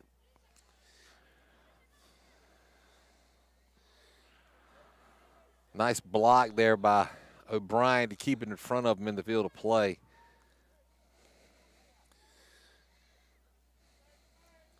Outfield's playing very deep. If they get any deeper, they're going to be in the trees. Yeah. Of course, it's not really hard to play deep here at Southern Nash. You can pretty much walk into the outfield and be deep, based on the fence. You know, my pregame prediction tonight was like a 6-2 ball game. You did. I predicted a 6-2 ball game either way. Well, 6-3. You actually said 6-3. 6-3. I'm sorry, 6-3, which still could come into play here.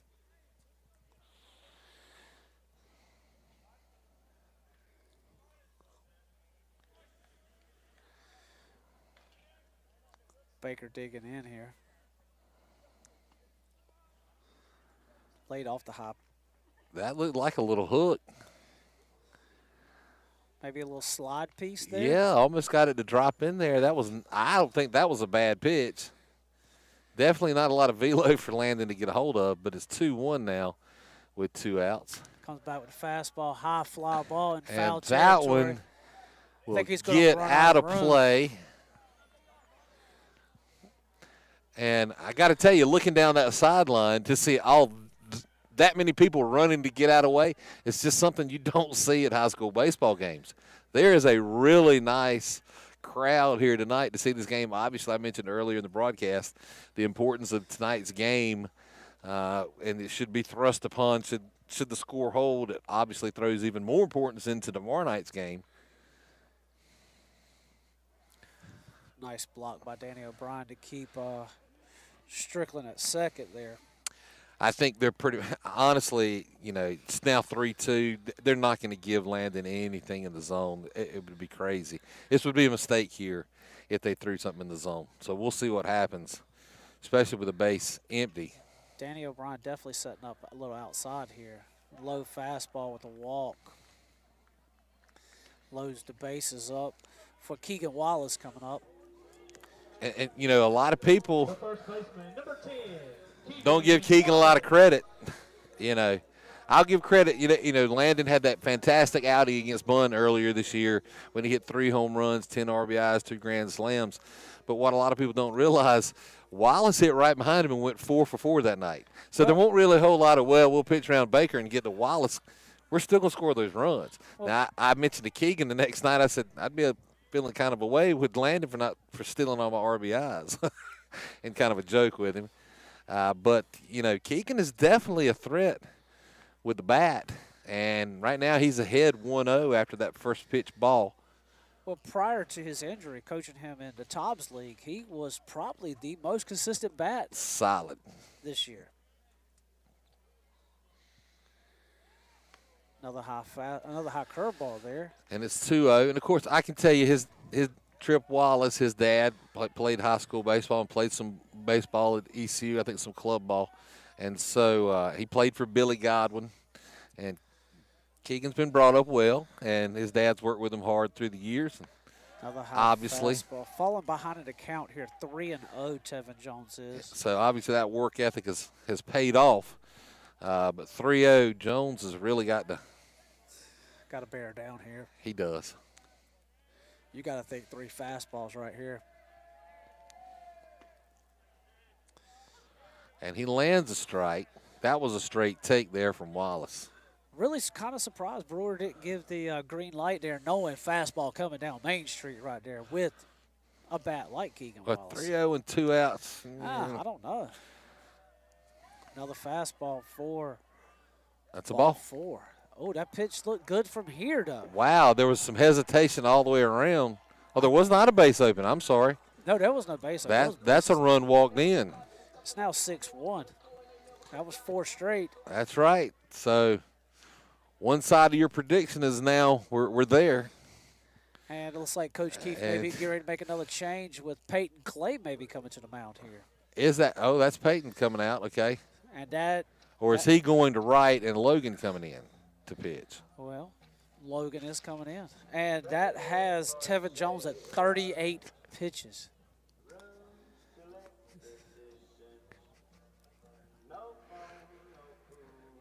That is going to be the move.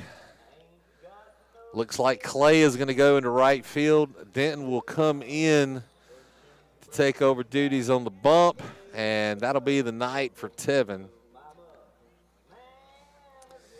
And with 38 pitches, I am pretty sure that's done. That puts him done for tomorrow night. So he's at 38. So, yeah, he's ineligible to pitch tomorrow night. So now what you got to be concerned about is how many pitches does it take Denton to get through this? Well, with 2 outs, bottom of the 6, barring the Knights coming up, which are very capable of putting up a 5 spot here. There may not be another AB for the Firebirds if they can hold through this and hold the Knights in the top of the 7th. However, like we've said several times during the broadcast, the old horseshoe has found its way into the Northern Nash camp, and they do pull out a lot of hits, whether it be luck or just I have to credit the kids on the Northern Nash team to be able to do that. We joke a lot and say it's the horseshoe up their backside and all that good stuff, but these kids have played crunch this year. And so it could happen. And you got Danny O'Brien, Seth Williams, and Peyton Clay coming up, who with the 3 of them have a combined 9 home runs this year. Yeah. But there again, you generate yourself right back to here's the question.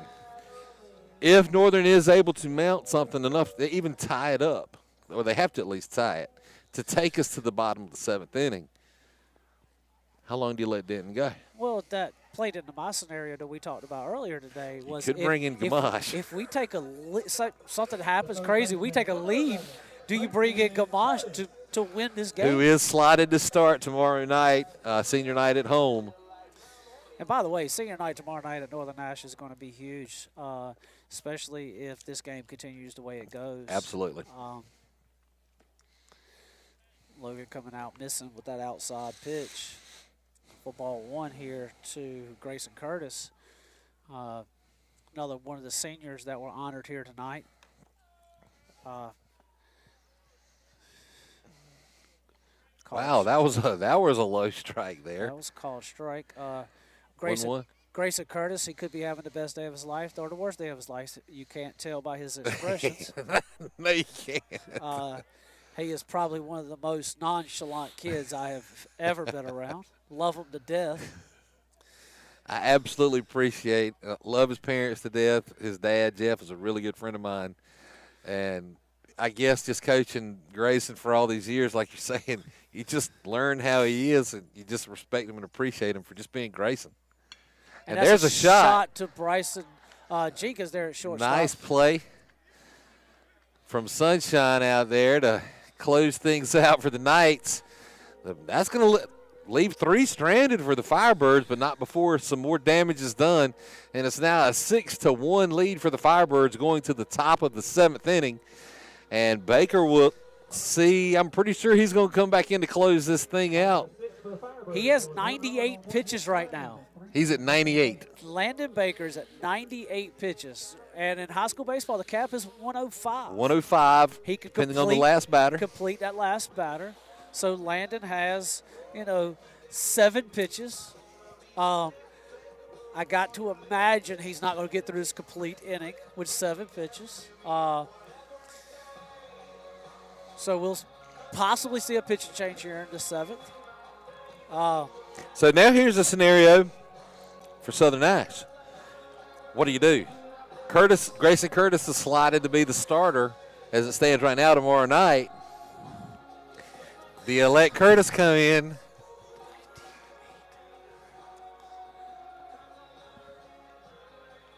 No, 98.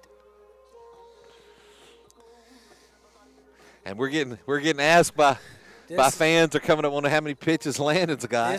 This is my life. The statistician here for Northern Nash for how many pitches he got? How many pitches he got? For 3 years for the varsity team. Of course, I've kept the stats. And I get asked a lot, how many pitches count? I get kids, questioning me about, hey, I got a hit that last game. When it was clearly an error. Why is my batting average, below my body weight? And you just have to explain to them because you're not hitting the baseball. Is that my jersey number or my batting average? I'm trying to figure out. They put it on the wrong side. So 5, 6, 7 due up for the Knights here. It's going to be O'Brien, Williams, and Clay.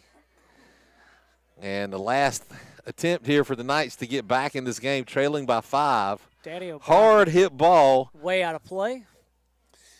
A little block deep by the foul ball stand here. For strike 1 to O'Brien.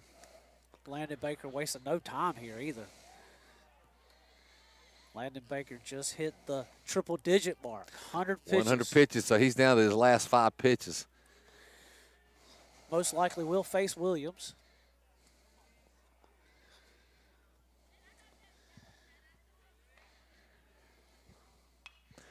And this is going to be fouled back towards the concession stand, strike 2. Now ball and 2 strikes here to O'Brien in the top of the 7th inning.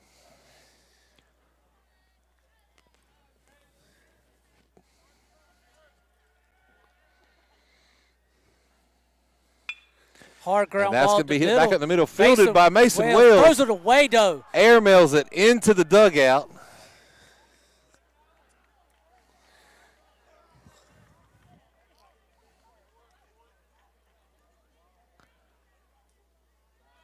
They're going to say it did not go into the dugout. It did hit off the fence, so that will not advance the runner.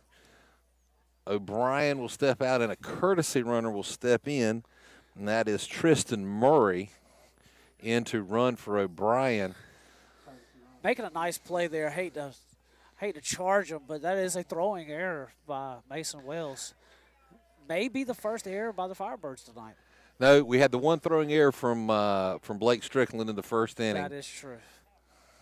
Which brings Seth Williams to the plate, who's 0 for tonight. Grounded out to the second baseman and struck out his last at bat. And more than likely, this will be Baker's last batter. Oh, that was way high and in. AJ with a throw to second. Tristan Murray safe.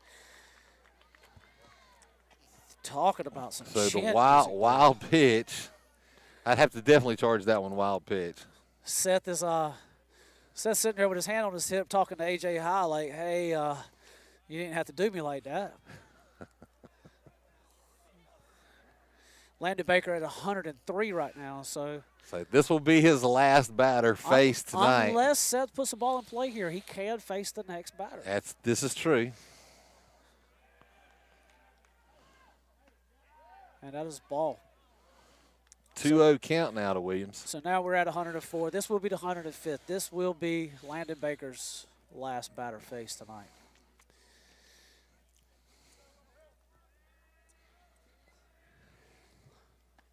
And Seth with a big swing. Good gracious. Are his shoes still on his feet? That was because he just swung out of them. Big swing. He has not met a pitch he does not like. 2-1 to count now to Williams. That's going to be hit back up the middle of the second, fielded by Wells. The play will be made at first for the first out. Murray will advance to third. And that'll bring the DH Peyton Clay to bat, and that is going to do it for Landon Baker, as I believe that was his 106th pitch of the night. 106th pitch for tonight. And so a great outing by Landon Baker. 70 of those, by the way, being strikes. He gave up 4 hits, 1 run, 1 earned run, no walks, and 12 strikeouts for the night. And still waiting to see who's actually going to pitch.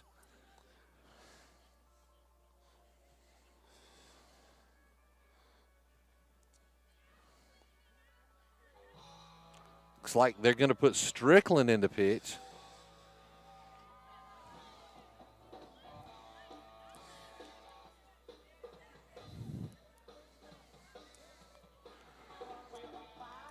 So with 1 out, runner on third, new pitcher comes to the mound, Blake So, Strickland. yeah, this a big deal here because Strickland, if I'm not mistaken, I'd have to check, but I don't think he's pitched since Roanoke Rapids after the injury.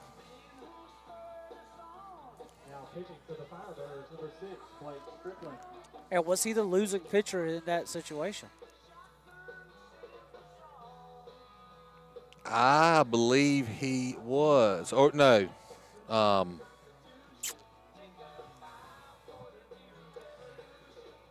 Tolleson came into the end to give up that last run in Roanoke Rapids. If I'm not mistaken, did he not come in? I think you're right. Tolleson came in for the final inning. So does that put Landon Baker at shortstop? It looks like he's going to second and putting little Mason Wells at short.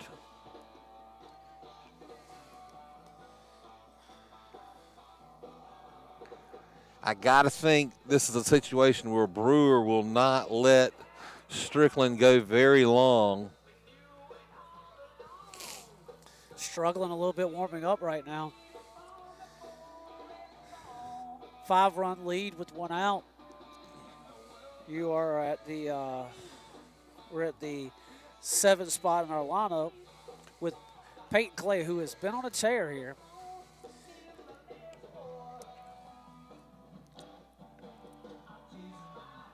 Check. I can hear you. I don't know what. Thought I had a technical difficulty. I guess it's in my brain going a couple of games ago.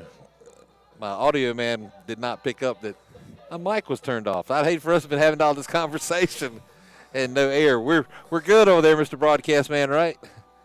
On live, you can hear us good. I don't want to get whipped. As it's coming down to this, Blake Strickland now takes over duties on the mound for the Firebirds. Firebirds lead 6-1. Here in the top of the 7th inning, runner on third base here for the Knights, and Peyton Clay, the DH, at the plate, and he sees strike 1. As Landon Baker has moved to second base, and Mason Wells has moved to shortstop. That one sliced off the third base side for strike 2. So Strickland up 0-2 now to Clay. And I believe that's the first time this season that Landon Baker has played second base. And a strikeout for out number 2. And the Firebirds 1 out away.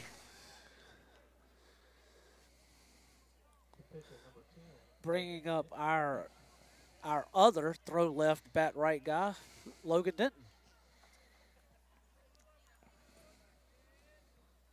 And comes back with another strike. That's 4 straight strikes now from Strickland. I guess he's determined not to run his pitch count up. 4 pitches, 4 strikes. Comes back with a curveball. First ball of the night for him. That one looked like it just missed. A lot of questions there from the stands.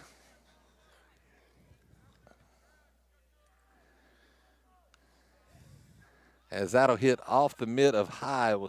It was high and inside. Questioning. That sound like Williams will hold at, Murray will hold at third. Almost sounded like it went off the umpire a little bit. I was wondering if it actually hit the batter. And a hard hit ball. That's in the left center gap for a single. Scores a run.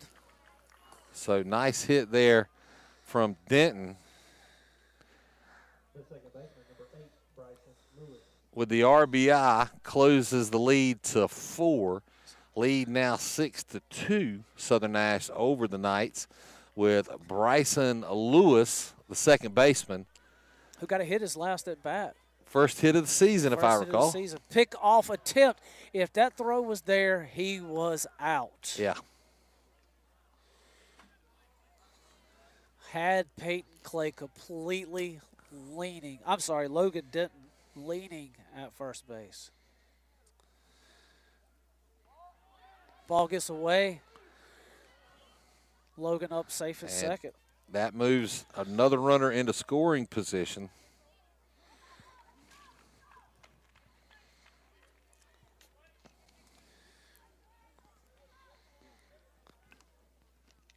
One ball, no strikes. Strickland came out firing hard to start off with. Comes back with a called strike.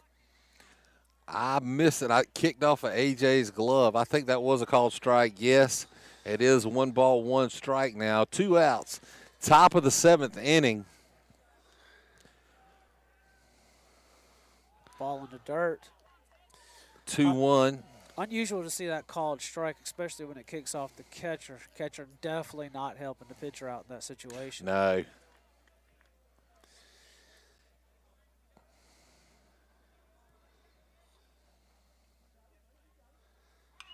And there's a high fly ball. And that's going to be on the top of the Firebird dugout, out of play. It's now 2 balls and 2 strikes. So Southern Nash down to their final strike of the night. If they can close this out, that'll end the ball game. Got to see if Bryson Lewis can come up with his second hit to keep things alive here for Northern Nash.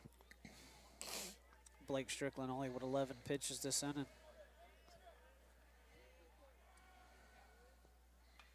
And another foul ball. Staying alive, Bryson Lewis. Lewis battling up there.